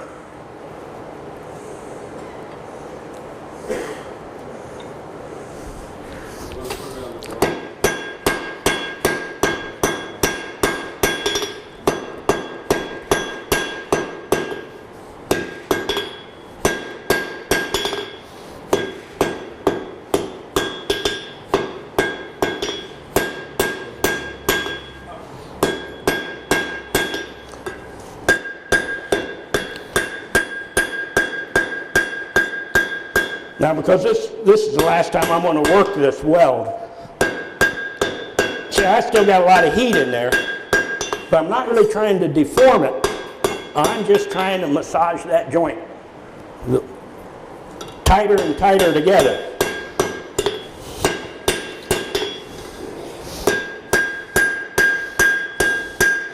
And as long as it's up at that temperature where it's not magnetic, now it's just about to get magnetic now, but that magnet don't stick to it.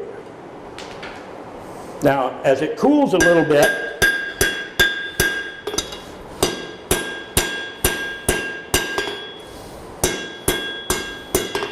as it gets down into that duller red, those molecules have quit moving around. Pounding on it don't do any good, because those molecules are no longer in motion where they're going to lock onto each other and that kind of stuff. And once it gets down to that color, it'll pick up the magnet.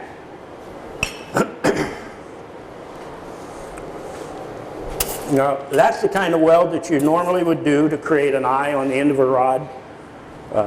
It was real common in industry and farm equipment. Many things had to have, you might make it out of round stock and this end would be threaded. You have an eye bolt. It was just a commonly used thing, and that's how the eyes were created.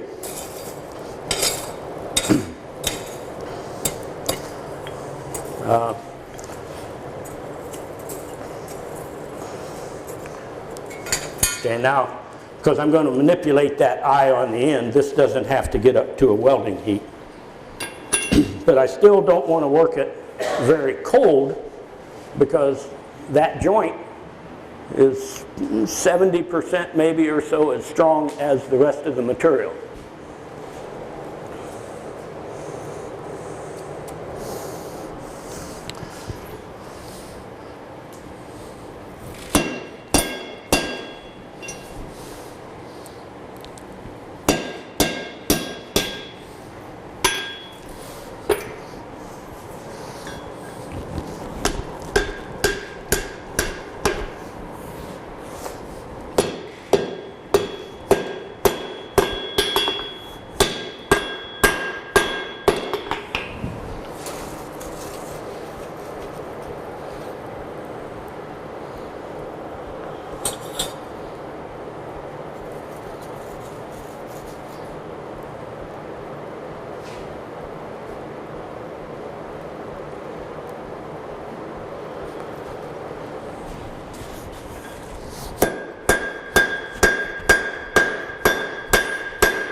Whoa, don't do that.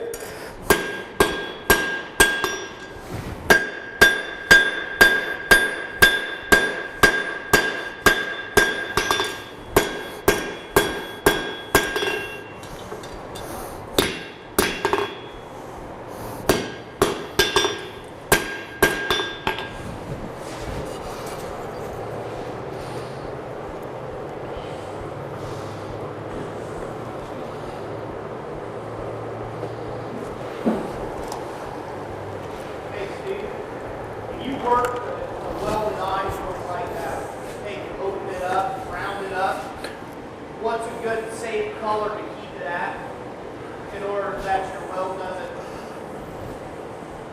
I don't understand the question. I didn't hear you right. Go ahead for it.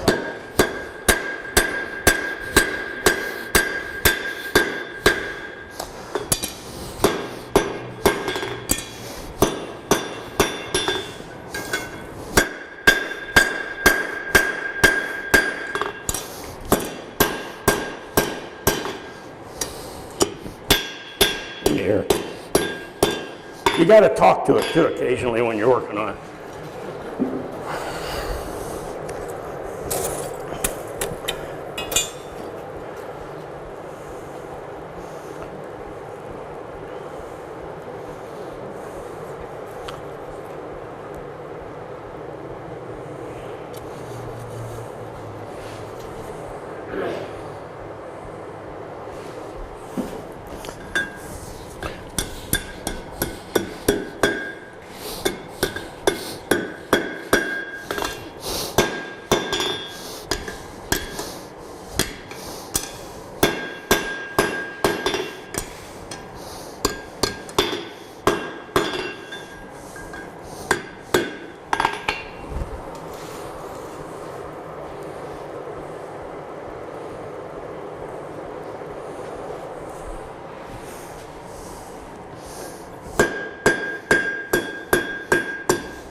Okay, that's how I do that end of a fireplace fork. I'm gonna let this cool, quench it. Give me that piece.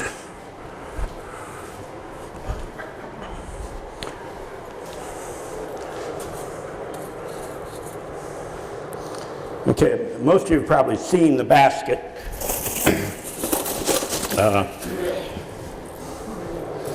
Actually, I'm going to clean this just a little bit first, especially since I burnt that piece off. It will increase my luck considerably. I'm just taking out the coals. Make sure that's not a clinker. The clinkers, when you hit them in the fire, you can hear them.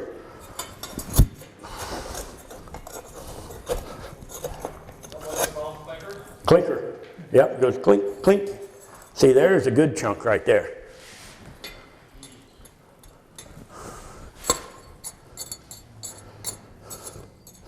That might be used stuff there too. I don't want that. Then the nice thing about these forges is you can shake the ball a little bit down there. And a lot of that stuff you do get some ash off of the coke. Not near as much as you get off of green coal, but you get some. There's another piece I don't like the looks of.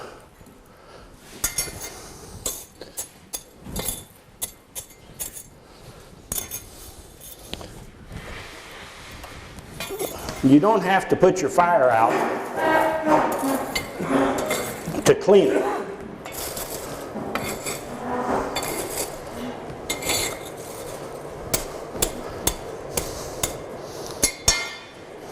And in just a minute or so, with that hot coke and stuff, that fire will be back.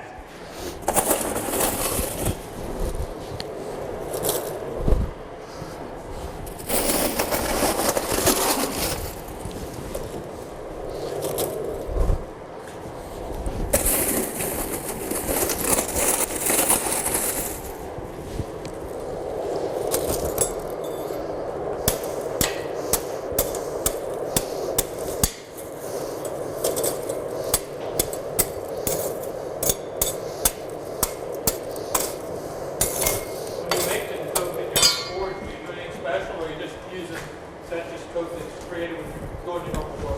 Pretty much at the end of the day. If I want to make a lot of coke, if I just want to make coke, I'll either wet down my coal a little bit after I got it mounded up there, you know how it was, or sometimes I'll sprinkle a little bit of water on it. We don't promote beginners using wet coal or using water on it. It'll make it coke a little quicker, but these cast iron fire pots, if they're hot and you hit them with cold water, they're broke. And you've seen all the old little round forges, the nice little rivet heater forges that all got that crack in the middle. It's because somebody poured cold water in a hot iron pot.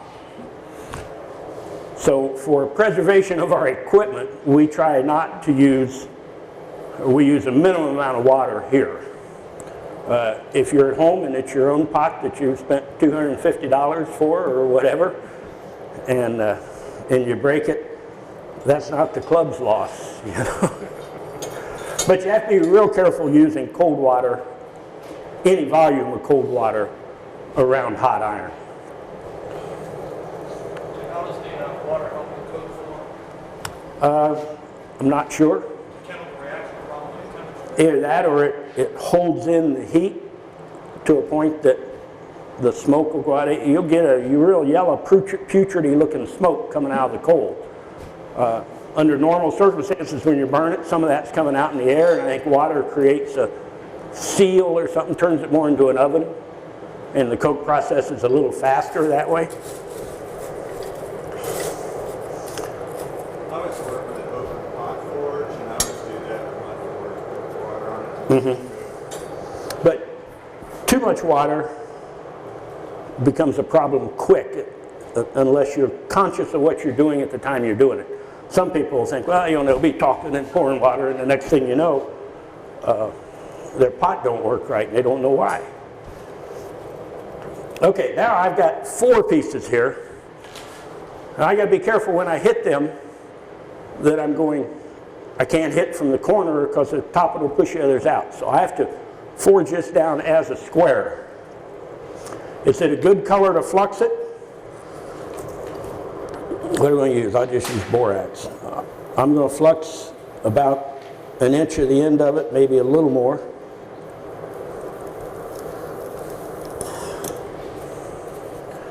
Now I have not brushed that at all yet, so it's hot. I put the borax on as a cleaner. It's going to go in and pop it loose.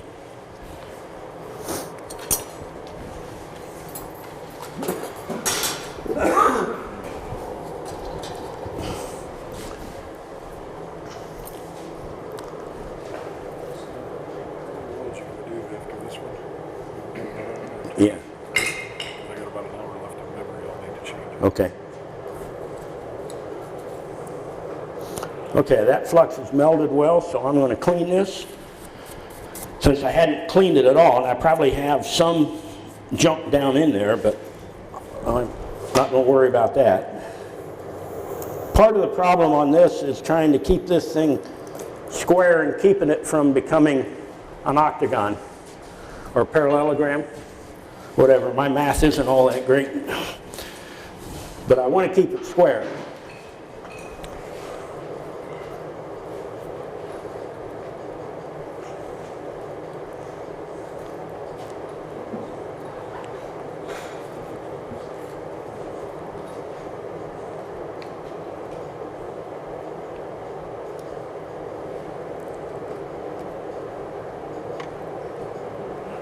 Okay, it's just about there.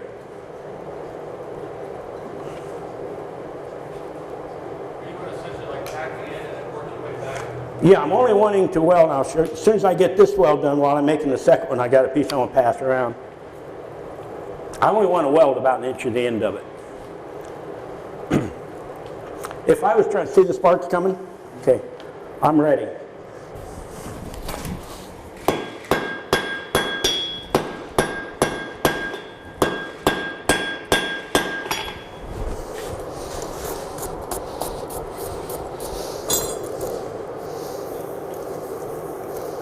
I did get it a little bit out of square.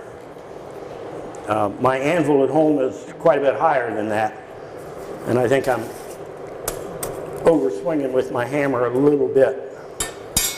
In other words, my hammer face isn't flat with the anvil when I'm hitting. It's coming down like this, so the anvil face is up here on an angle. So I'm not pounding that metal on two consistent planes.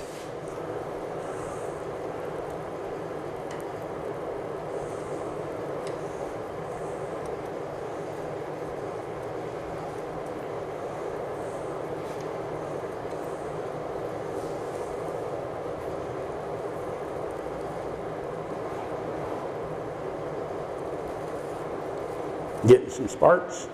That's a good sign.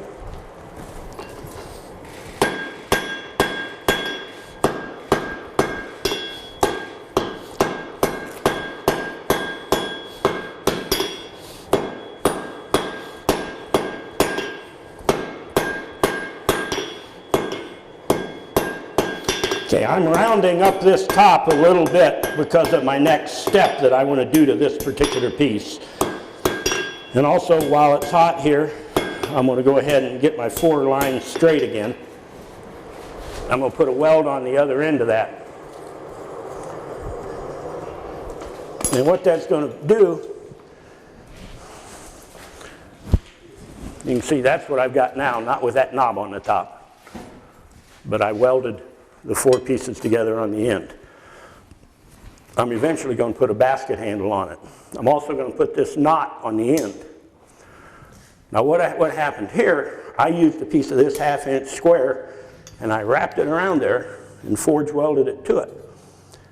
But because I had a square shoulder, it had this cut down here, and I saw it just before it was too late. I almost cut the whole knob off the end because I didn't have a scarf. I had a straight edge here that I was pounding down, and it made that shear.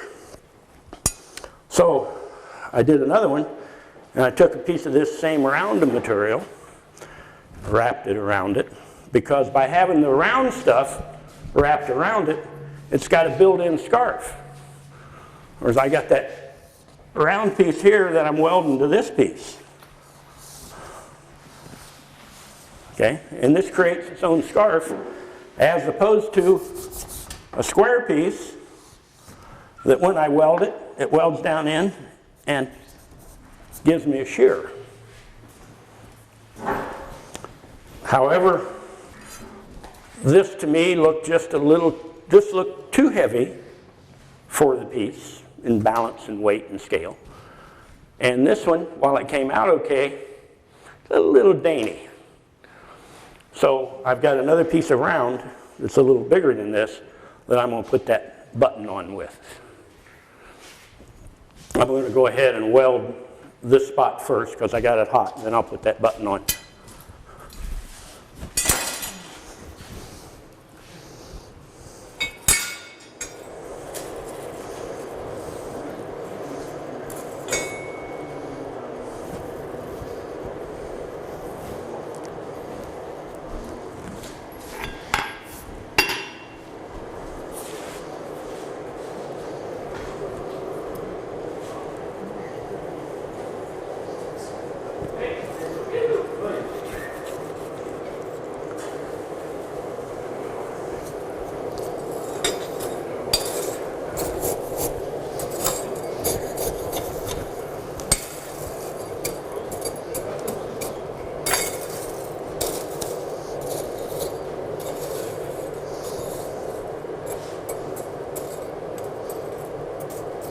And see, with that coke, you can pretty much build that cave or that tunnel that the books all glamorize as what you have to build to weld. Just by dragging little pieces up on it and keeping an eye on your fire.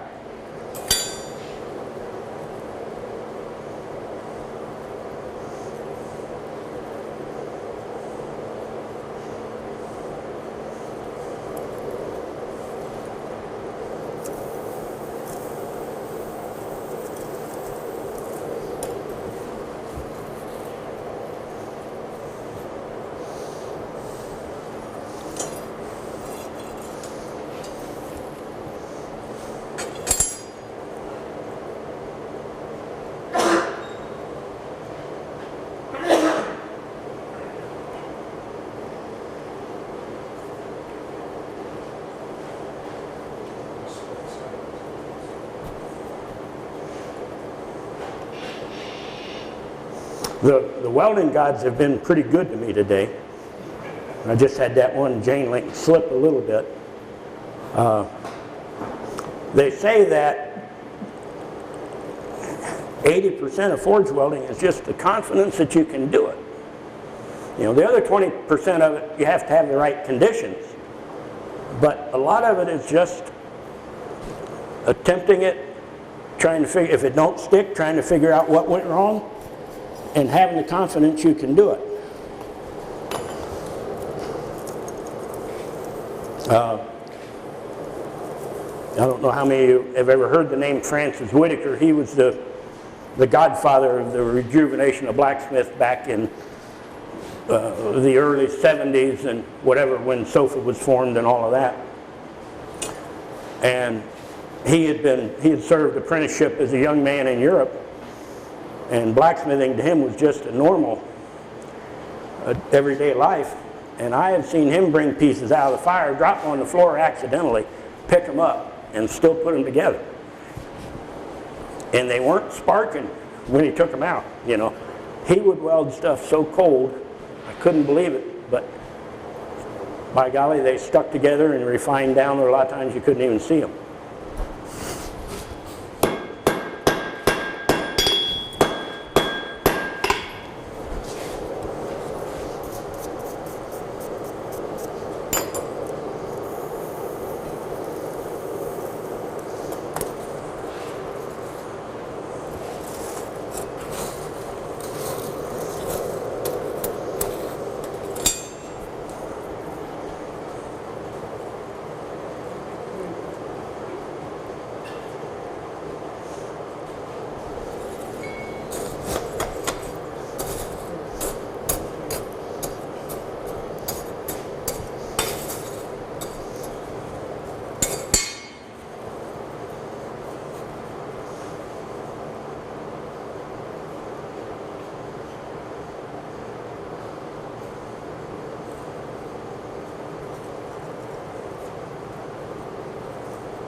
Part of it tried to pop loose that time. I thought I was hitting it too hard, and I was.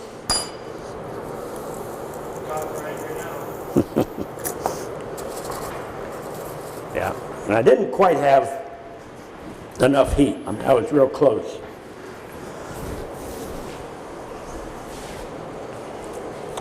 But it must not have been quite there.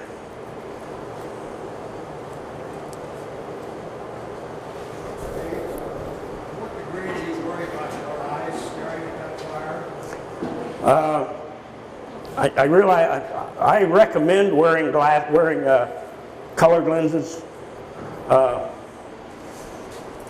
lot of times I'm not looking right at the fire, but right now you're in a blue spot. I got a blue spot just down to your left chin. It's not good for them. It's got ultraviolet light coming out of there. I can see it better without the colored shades. I brought colored shades, but if I'm doing a lot of it at home, I'll wear them. Here I'm trying to make sure I get it right, and I'm more concerned with having that heat, having just the right temperature before I bring it out. Now I'm getting some sparks.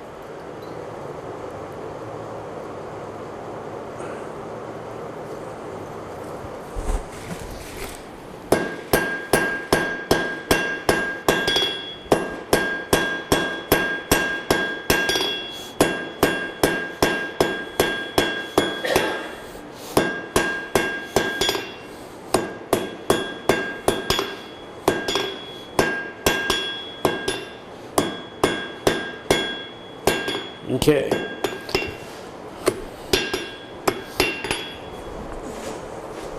I'll let that cool just a little bit. This is what I'm going to use to wrap around the end to make that button on the end.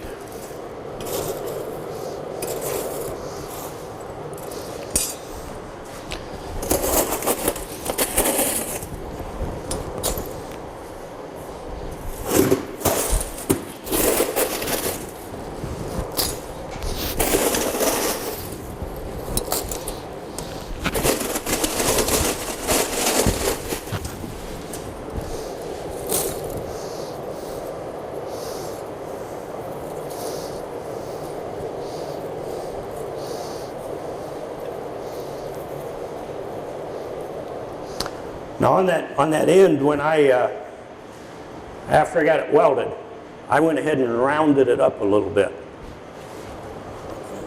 up here. This end I kept square because I'm going to forge weld that fireplace poker onto this end. But this end I rounded up because I'm going to be wrapping it. Still think you're getting close to burning. But I thought you were getting close to burning the end of that.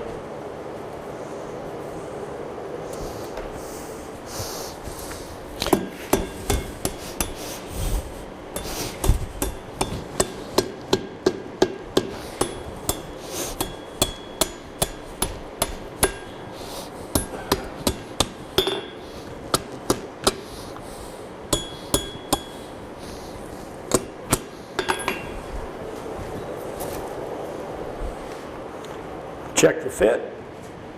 Looks about right.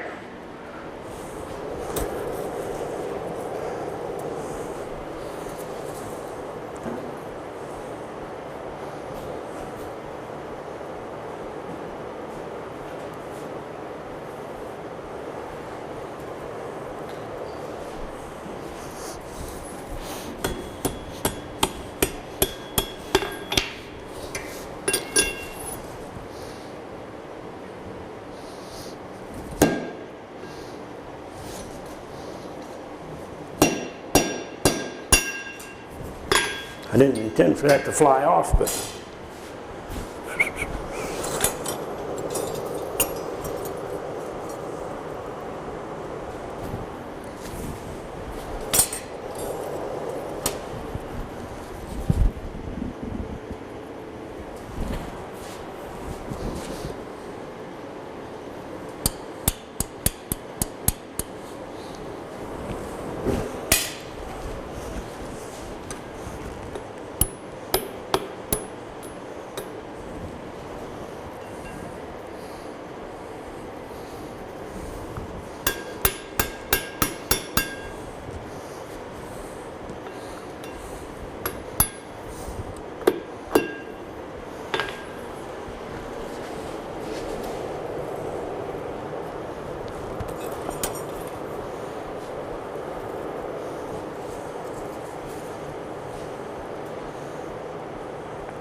I'm breaking that coke up a little smaller so it'll go on there better. And again, I want it, in order to make sure my flux goes under any dirt that's there, heat it up, apply the flux once it's orange, more so than while it's still black or red. I think it penetrates better up at that heat.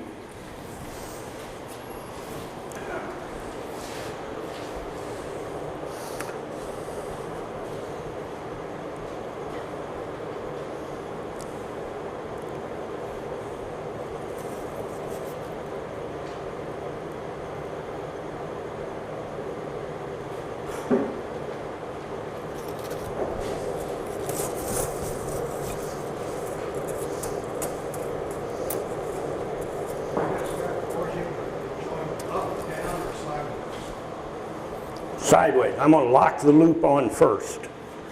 And I'll probably cut a little bit of that end off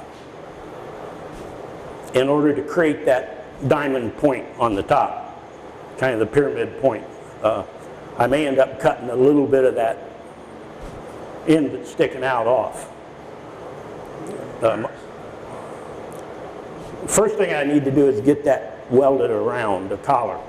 Collar, a lot of times, you know, they put collars down on this part also below the handle. You know, the collar don't have to be out on the end.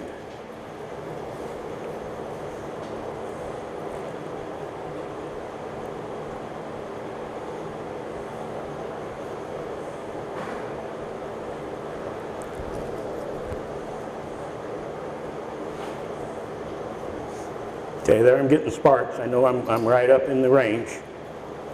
This I don't want to mess up.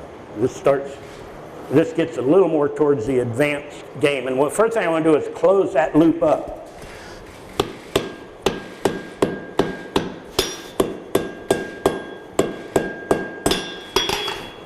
Okay, I got the loop fairly well closed.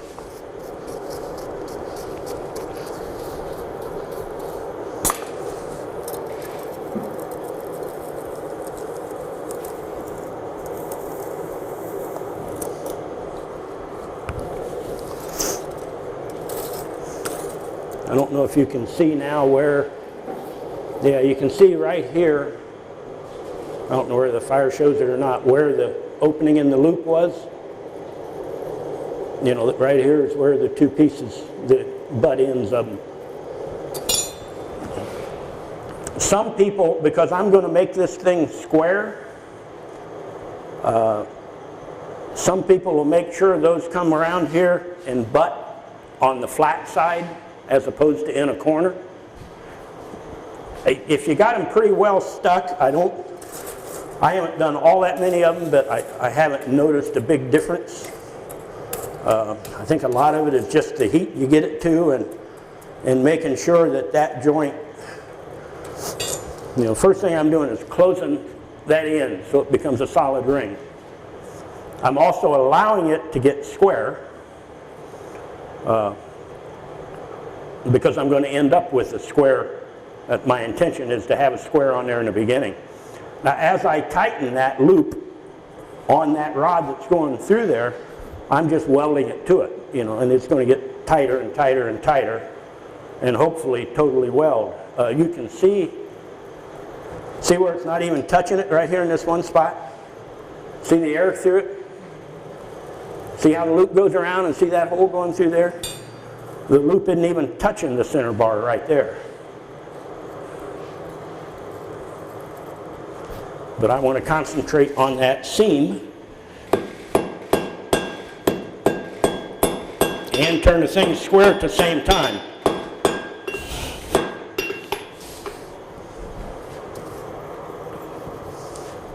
Now it's gotten a little whopper jawed on me. I'm going to come over this sharp edge of the anvil with a small hammer to try to straighten it up so it's flat all the way around and not quite,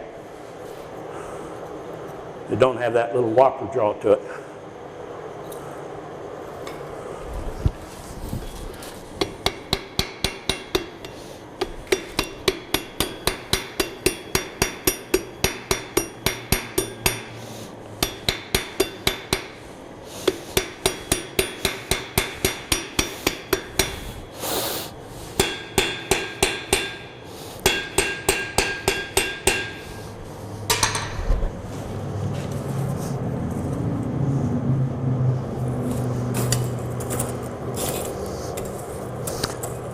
Now I am going to cut a little off the end of this. It's a little long to drive all the way down in to try to make that diamond top on there.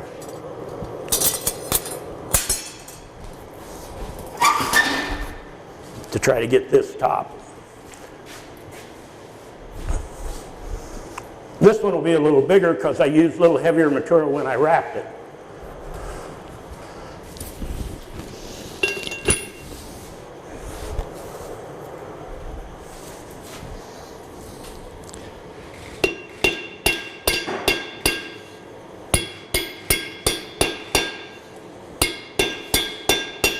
And when I cut this off, I'm going all the way around it. So the little bump that I've got left on top is in the middle. And it's going to be the top of that little crown.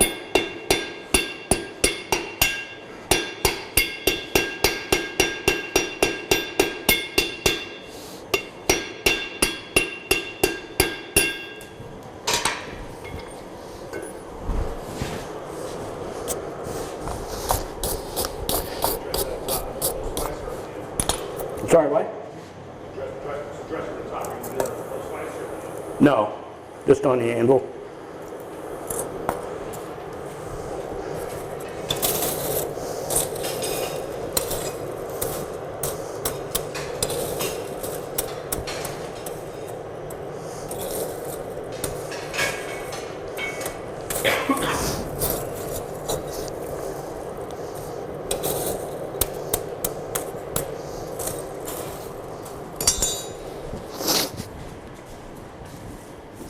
My anvil at home's got a sharper edge out on this end, a bigger radius here, and out here it's sharp enough that you can cut metal by hitting it.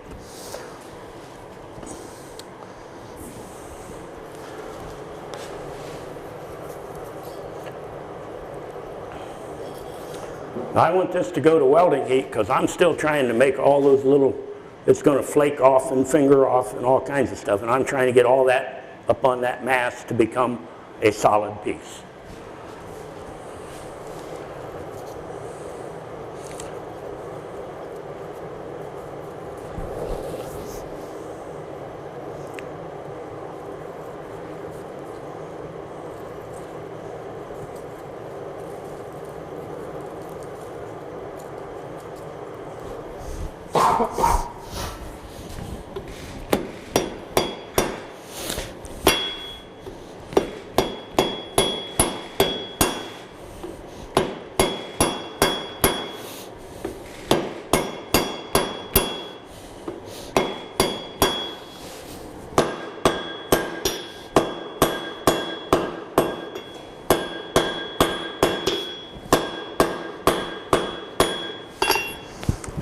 It's coming.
I'm going to let that go because it's not too bad. It's fairly well centered.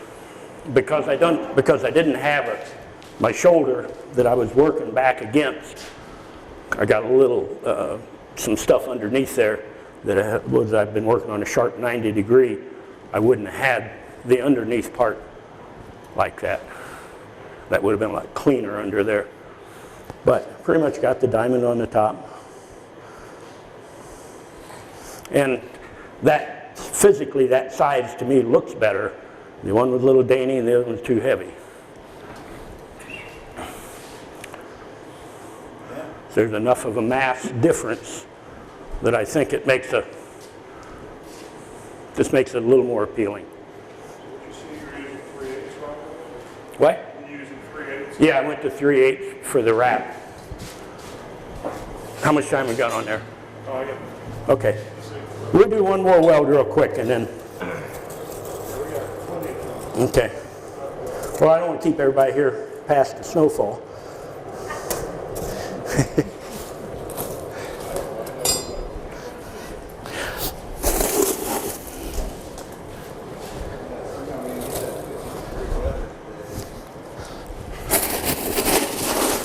Okay, what we've done so far has been pretty basic welding. We've always had two pieces that were held in position one way or the other, you know, pretty much in contact with each other. We've been able to flux them, didn't have to worry about them moving around, you know, brush off the scale. And they've stayed together, been relatively successful welds.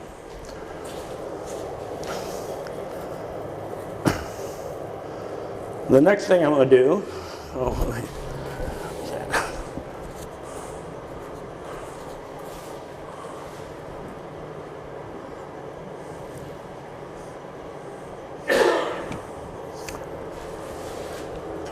is I'm going to weld that to this.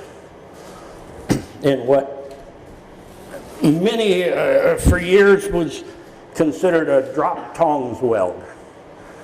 In other words, you take two pieces, you prepare them, scarf them, heat them up. You got one in each hand. What are you going to swing with, you know?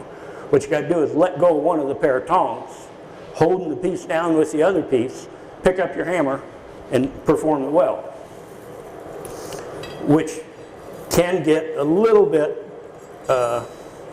complicated and busy. One of the ways that a lot of guys do that is with what's referred to as a step scarf.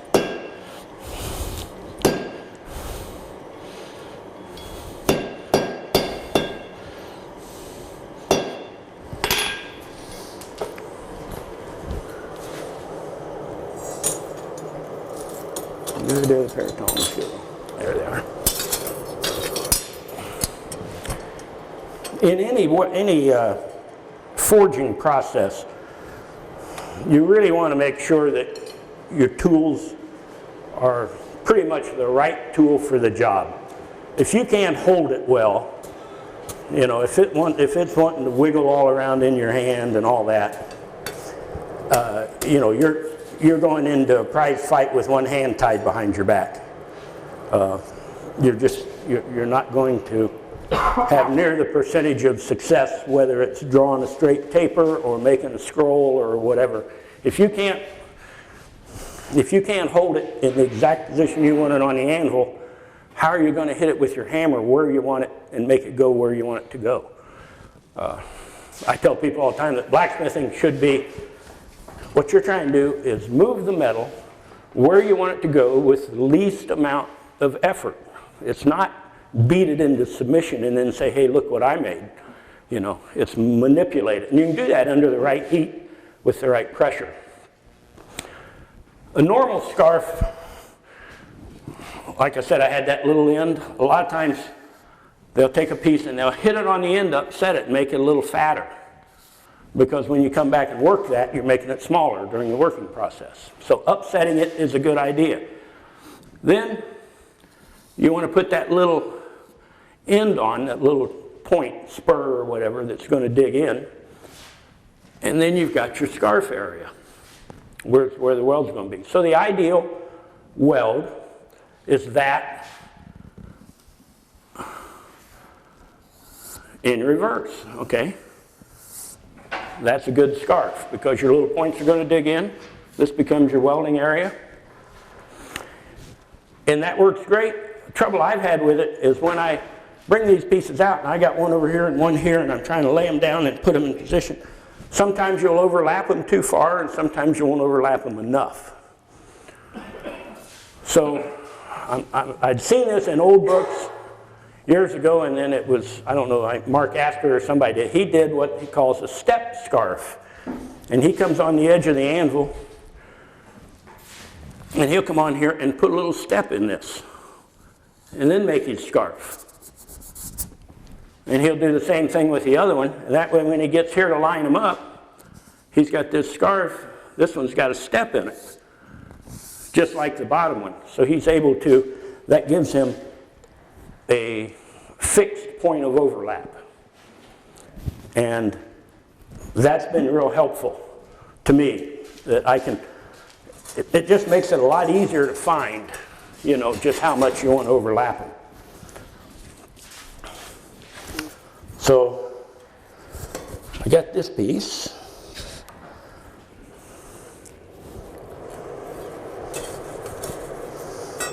I'm sorry it's taken so long. I spent a little longer on the chain links than I had intended. But I think sometimes starting with the basics can be as valuable or more valuable than if you go in where you don't understand where it's at to begin with, why you're lost right away. So, you know, when it comes to advanced forge welding, I think putting the ball on the top, that's approaching advanced, you know. The basket, not so great, you know. Okay, I'm trying to create a scarf here.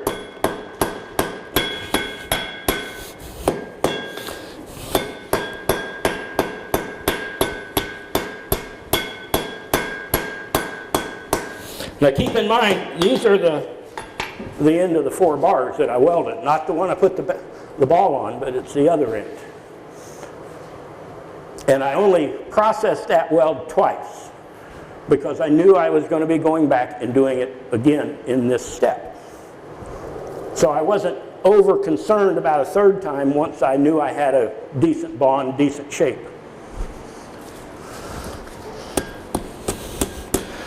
Okay, I've got the basic scarf.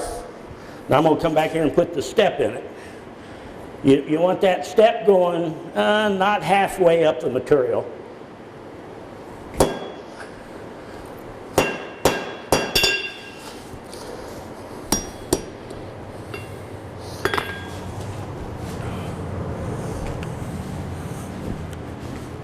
Where you at? Oh, can you see that? Can you zoom on that step? See the step in there? Yeah, nice.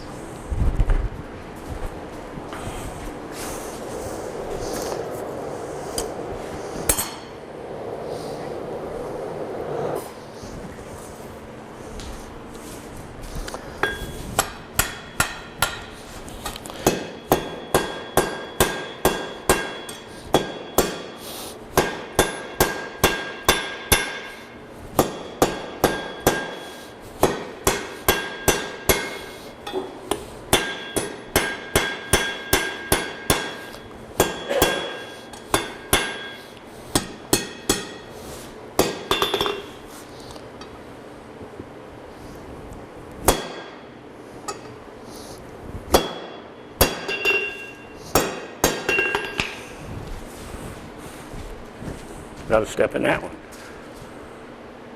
You gotta be careful to put it on the right side. Okay? Then you make it twisted. Well, at this point, the handle isn't in a critical way, so I'm pretty good. I can twist this thing any direction I want. Okay, my fire's getting a little low.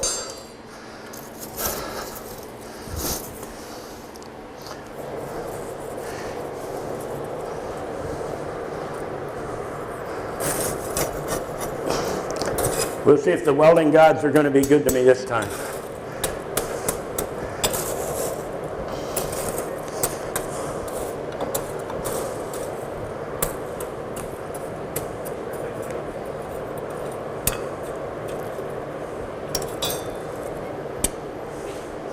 A part of this trick is when I go on the anvil, when I bring that piece over, I can't lay it on the anvil. The anvil's cold. It's going to suck the heat out right now. So I got to bring it over and lay it here on an angle so that the welding area is up in the air. And I got to bring the other piece down and hook it onto that welding area. And using this piece, I'm going to let go of the tongs and push it down at the same time and pick up my hammer and hit it. That's the objective.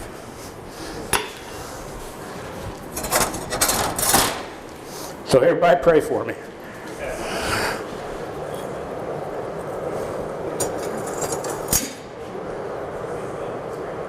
Yeah, I'm going to use a little bit of this.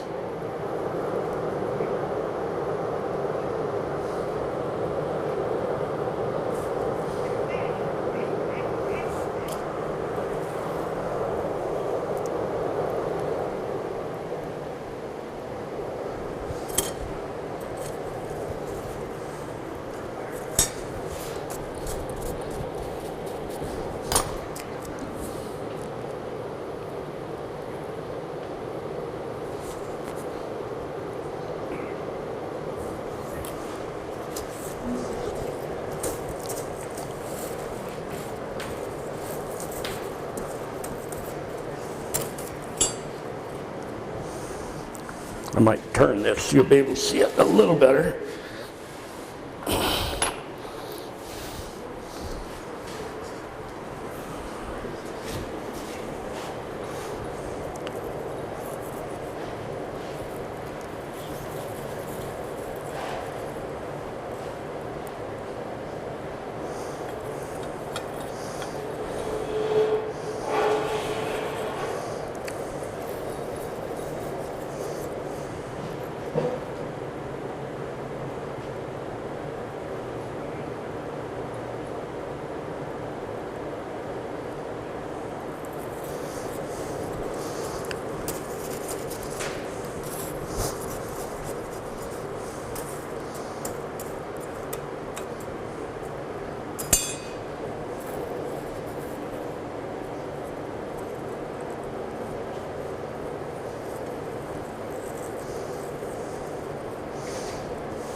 Now I'm very conscious of the way I'm holding the tongs so that I'll be able to let go of them with that scarf sticking up, and my hand won't get in the way.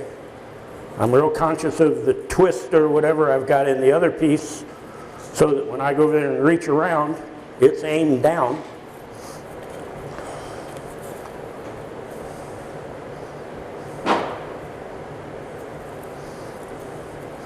Okay, I think we're real close to heat. I'm going to wait for a couple sparks.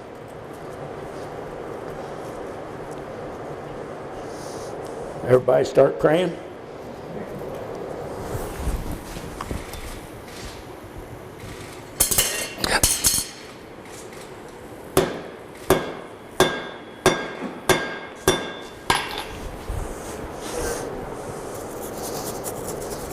I didn't get it the first time, but I think we're stuck. I'd like to have been a little quicker than that, but we'll take what we got. They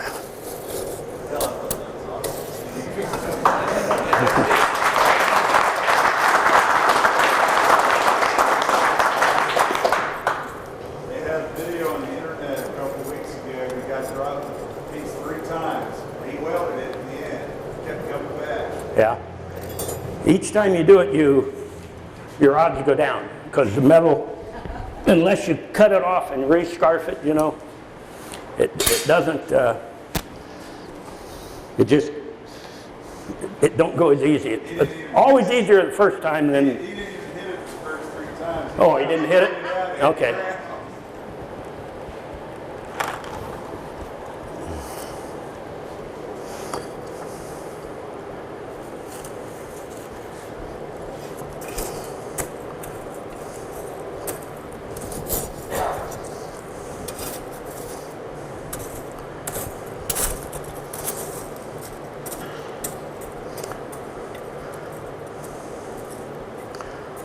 I'm sorry this taken so long, but to do any of these welds, you know, I don't have that fire's not raging. You know, you see people trying to weld and they got these flames going crazy and all that, and they got sparks flying, and that's all you're doing there is wasting fuel and burning metal, you know. Having it clean, having it hot. Hot's not burning. You know, having it clean, having the right atmosphere, having coke, no dirt, good heat, just hitting it, working it together.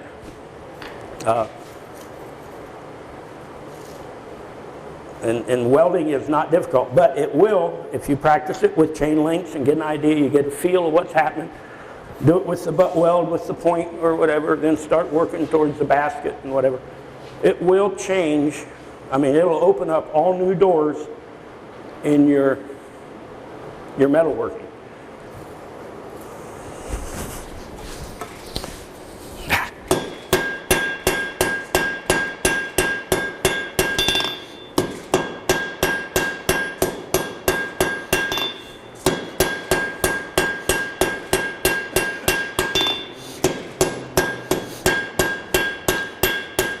Got a little skinny on me up here on this end, but okay, I'm gonna do it one more time because this would be a fairly stressful area on the poker.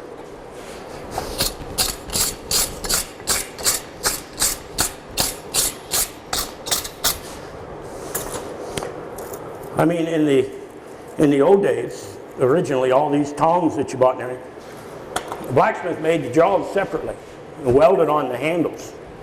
They didn't take a power hammer and draw that handle out the way we do now. To them, it was nothing to create the jaws. Take a piece of round stock, walk over and heat them up and put the handle on. You look at most of them, you can see, you know, the weld lines in them.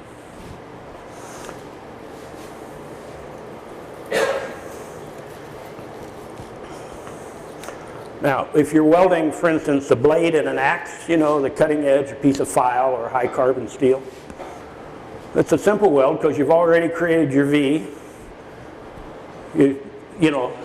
Ideally you taper that file before you drop it in. What you're really doing is scarfing it. You know, you've got it, 2 pieces that are held together. That's a simple weld, putting a steel in the edge of an axe. Welding Damascus. is not difficult. It's clean. You have to allow for the scale and whatever to escape and flux.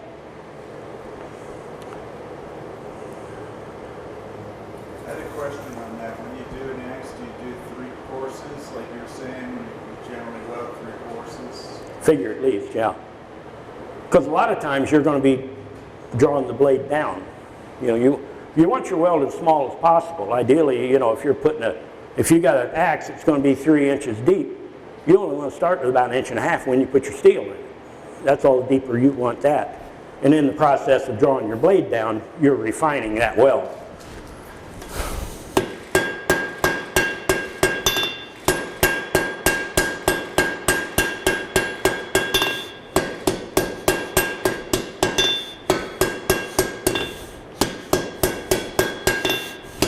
Okay, that's not too bad.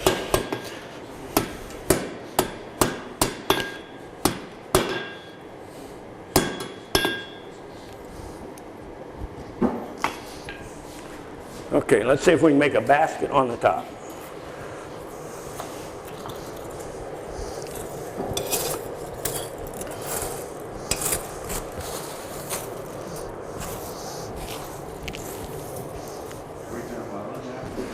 Huh? You done well? Yeah. Yeah, for a minute there. I've got a couple other things I'll weld if people are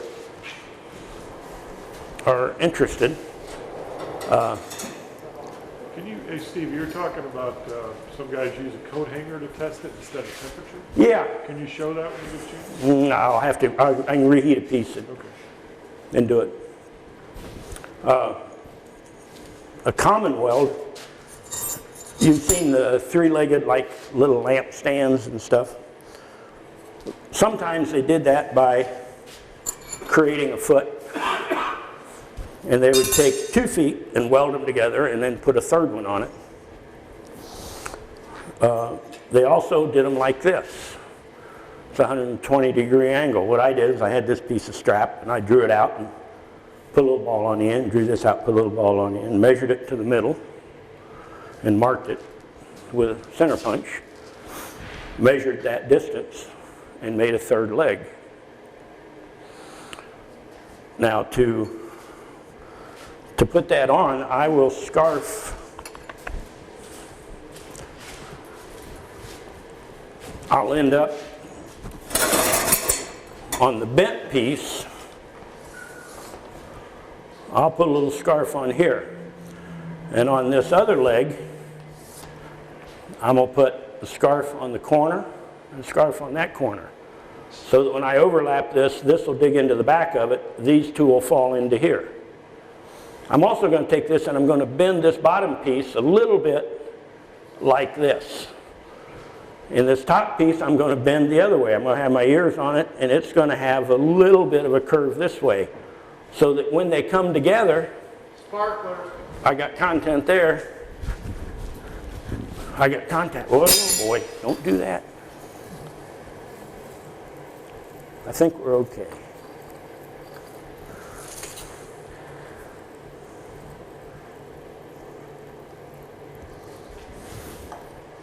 Let's see.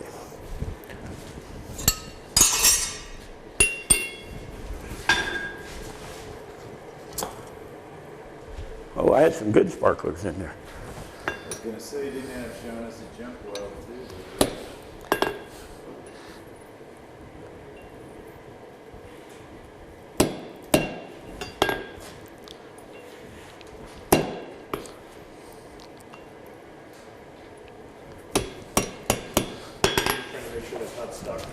Yeah. Sometimes if it gets too hot and burns, I did burn this one rod pretty good.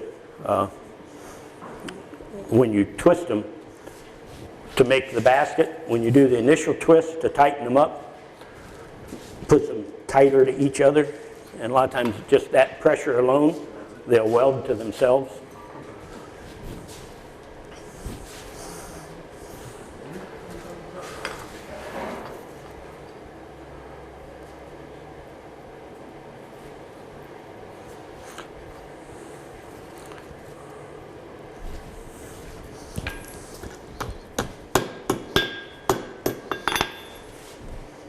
Yeah, that one's pretty weak.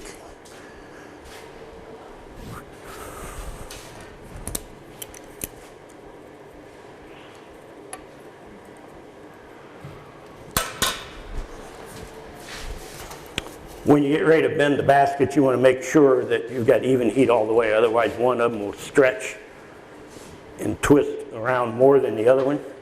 And then when you go to unwrap it, it'll leave a different gap. One will be a whole lot tighter than the other at the same height. This one isn't going to be real even, I can tell already, because I did burn part of one of them off.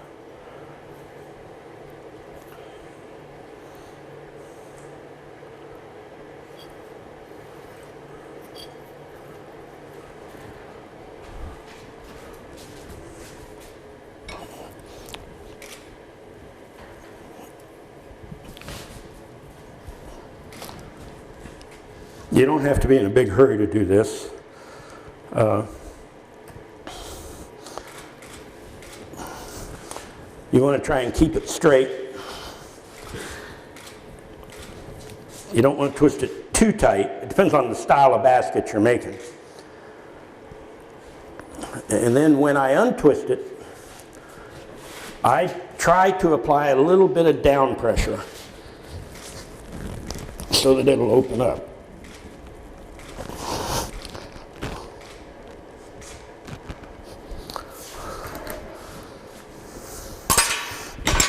Yeah, it's not very even at all.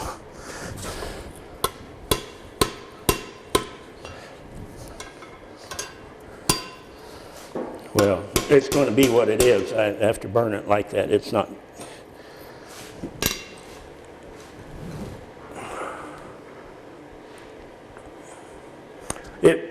Just for sake of time, I'm not going to take it any further. You can heat it up, and with needle nose you can tweak it.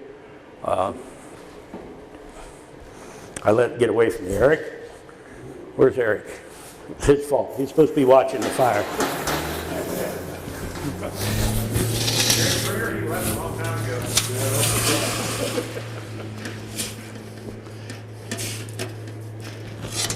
But the demo wasn't about making the basket. The demo was about the welding process that you use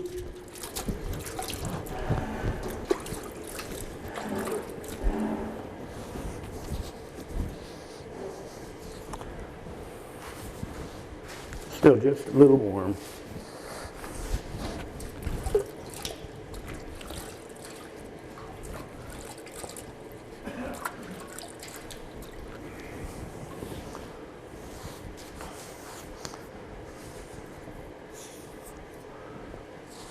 Now that could be, it's a little rough now because I didn't brush it and flux it. Can you hold it up here? I didn't brush it and flux it. That would have cleaned up this area a lot, especially since I'd be using just a straight borax, not a flux that contains metal filings. But you almost can't see that drop forge weld. That's not a bad one. And then this end you've got the hook. And the top end you've got, I could have spent a little more time refining this part on the top with a little more flux and a little more small hammer, tappy, tappy, tappy, tappy, tappy. I could work that line out so it was practically gone. Wow, that is just so awesome.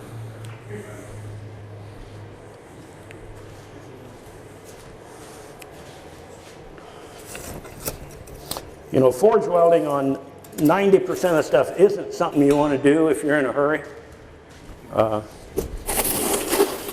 You can't rush it. If you turn on more air to rush it to try to get it hotter, you're just going to burn it up.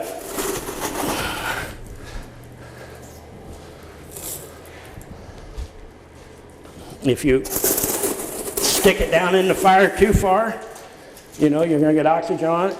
It's going to get crumbly on the edge, and you'll be real lucky if it sticks. You know, I would rather start over a lot of times than waste a whole lot of time on something that probably isn't going to work anyhow.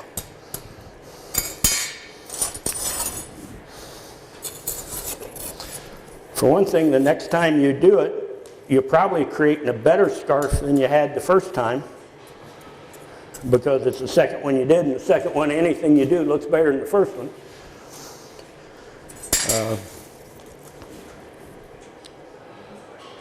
You probably started the first one before you had your fire really ready. You know, so you were dealing with a fire that still had probably some green coal and that kind of stuff, some impurities left in it.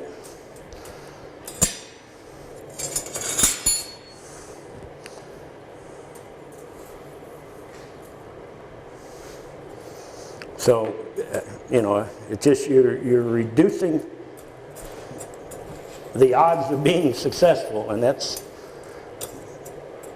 don't work in poker, and I haven't found it to work well in here.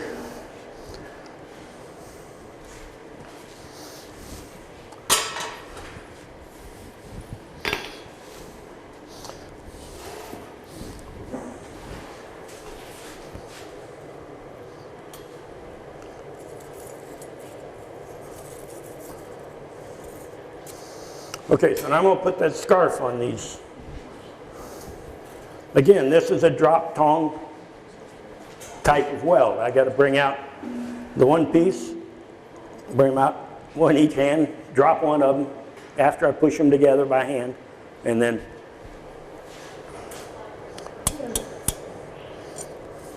Steve, I realize it's cheating, but I find a rivet in that joint. a rivet. Sure makes the job a lot easier. Yeah, well, a rivet takes it away from a drop tong weld. Sure. Yeah, drilling it and tacking a rivet in it, and they did a lot of that. They did a lot of assembly prior to welding in the traditional stuff.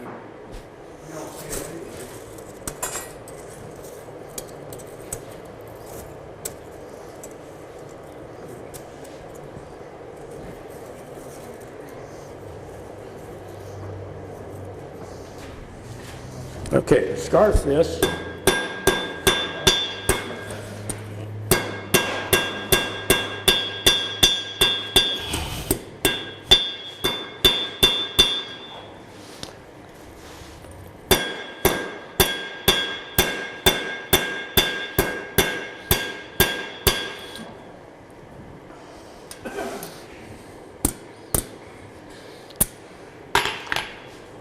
I don't know whether that will show or not, but I knocked down this corner and this corner over here.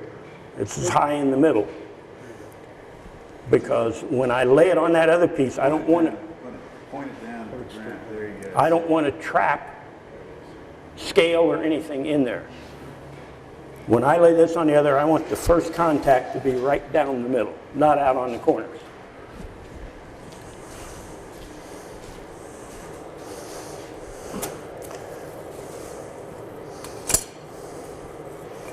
You want the welding screen back? Everybody ready to duck when I weld?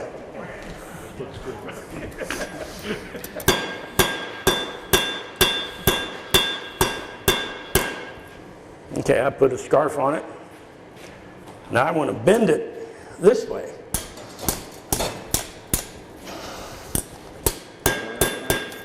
Okay, so that when I lay it on there, I'm making contact in the center. I'm not trapping any scale in there.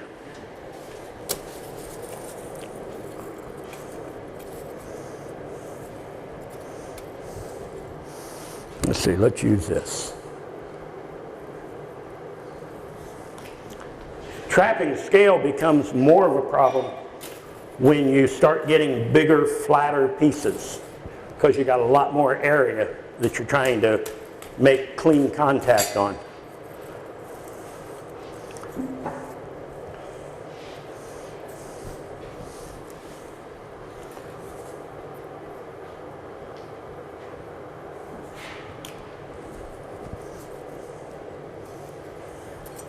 I want to be sure these are clean, so I may brush them and hit them one more time.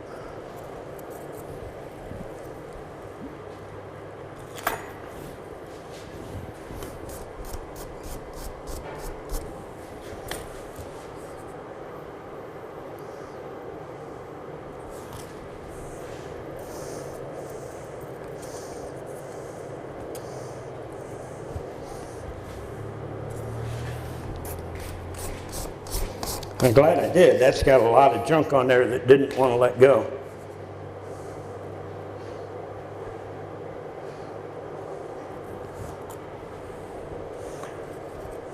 Okay, now the trick,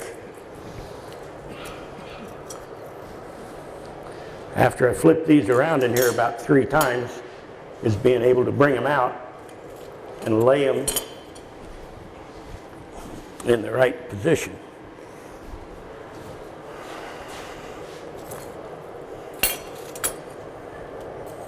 Okay, the angle piece is getting real hot. I'm going to move it back a little.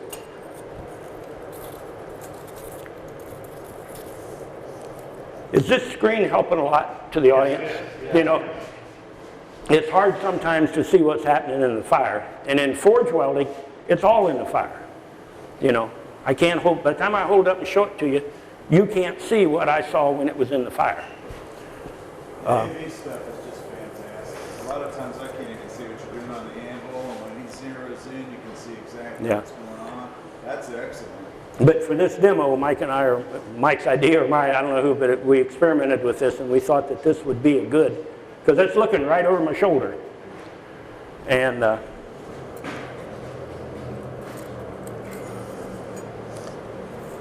okay, we're getting fairly close here. And I got to make sure what's up and what's down. How do you keep track of what's up and down on a little one, Steve? Say what? How do you keep track of what's up and down on a little one? I can't even see that.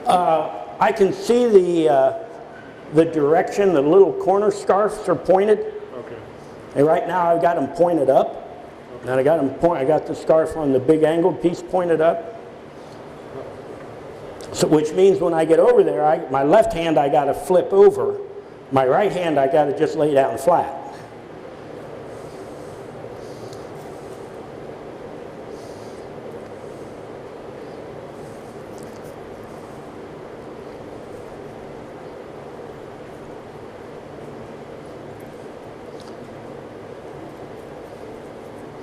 We ought to be there.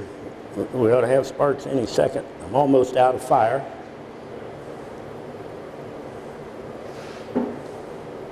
Come on, sparks. Show me a couple. There's some. Okay.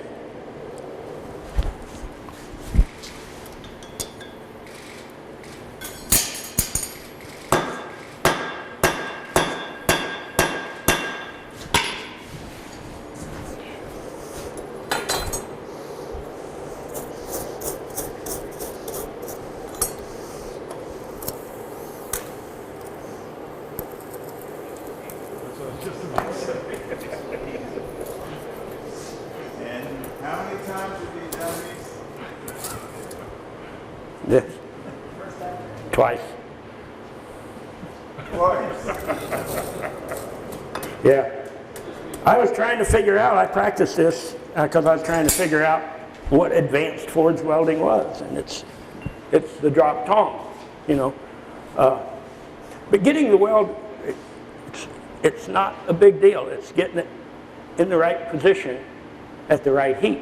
And that becomes a dexterity thing more than anything else. And what you have to do, you can't waste any time. You got to have the heat. You got to get over there, do it, back in the fire. Or else the next time you bring it out and start hitting it, it's going to fall off. I've done some of the drop of the chains, but I haven't done any drop on welds. Yeah. Like Dick Schaefer was saying, a lot of people will take this and they'll drill holes and rivet them. Then you bring them in here and bring them forge weld and weld them.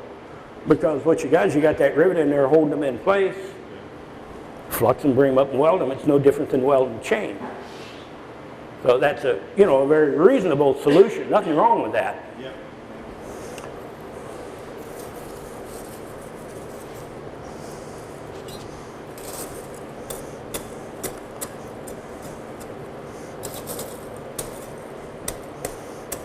Okay, being this will be the second time, I want this thing welding heat. when I get ready to work it again. Because I only hit that, what, 4 times at the most to try to get that initial bond.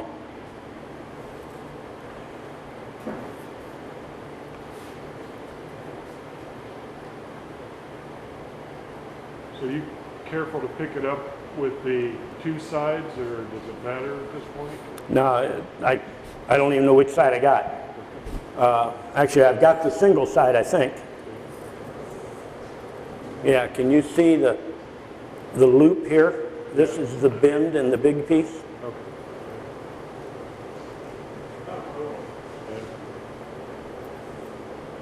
Yeah, see, that was the bend, the elbow, right there.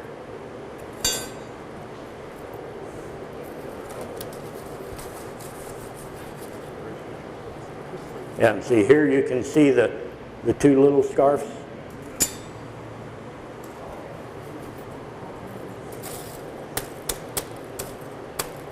And when I turned that over this time, this side was at welding heat.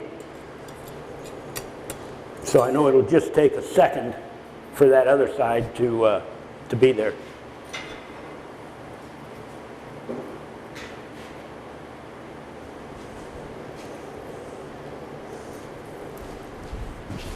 Not quite, but I'm gonna work it anyhow.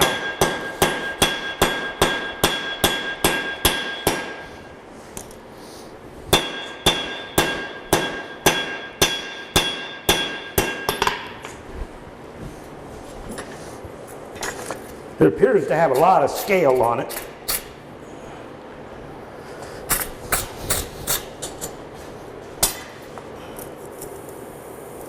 I'll use a lot of flux to try to clean that up a little bit.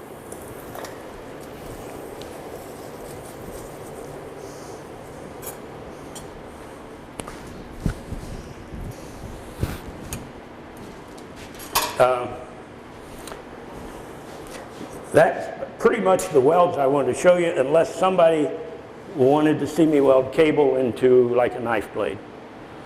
Cable is kind of an interesting situation because what you got here are a whole bunch of little wires, you know, not just 4 pieces. You're going to open up into a, into a basket or something. That you have to, your heat is extremely critical. You got to bring this up real slow so that you get it the same heat inside as it is outside before you burn them little bitty wires up. So it's kind of the heating process of it is, you just have to really take your time. Do you do that with the hammer, or do you just twist the wire to weld it? I beat it in, yeah, to get it down into a blade shape, and to get at the end where the hilt or the bottom of the, the butt of the knife would be. I tried that the first time, and I was twisting that, and it seemed like it was working really well, and then suddenly I gave it just a little too much, and the wires broke, and it was totally screwed.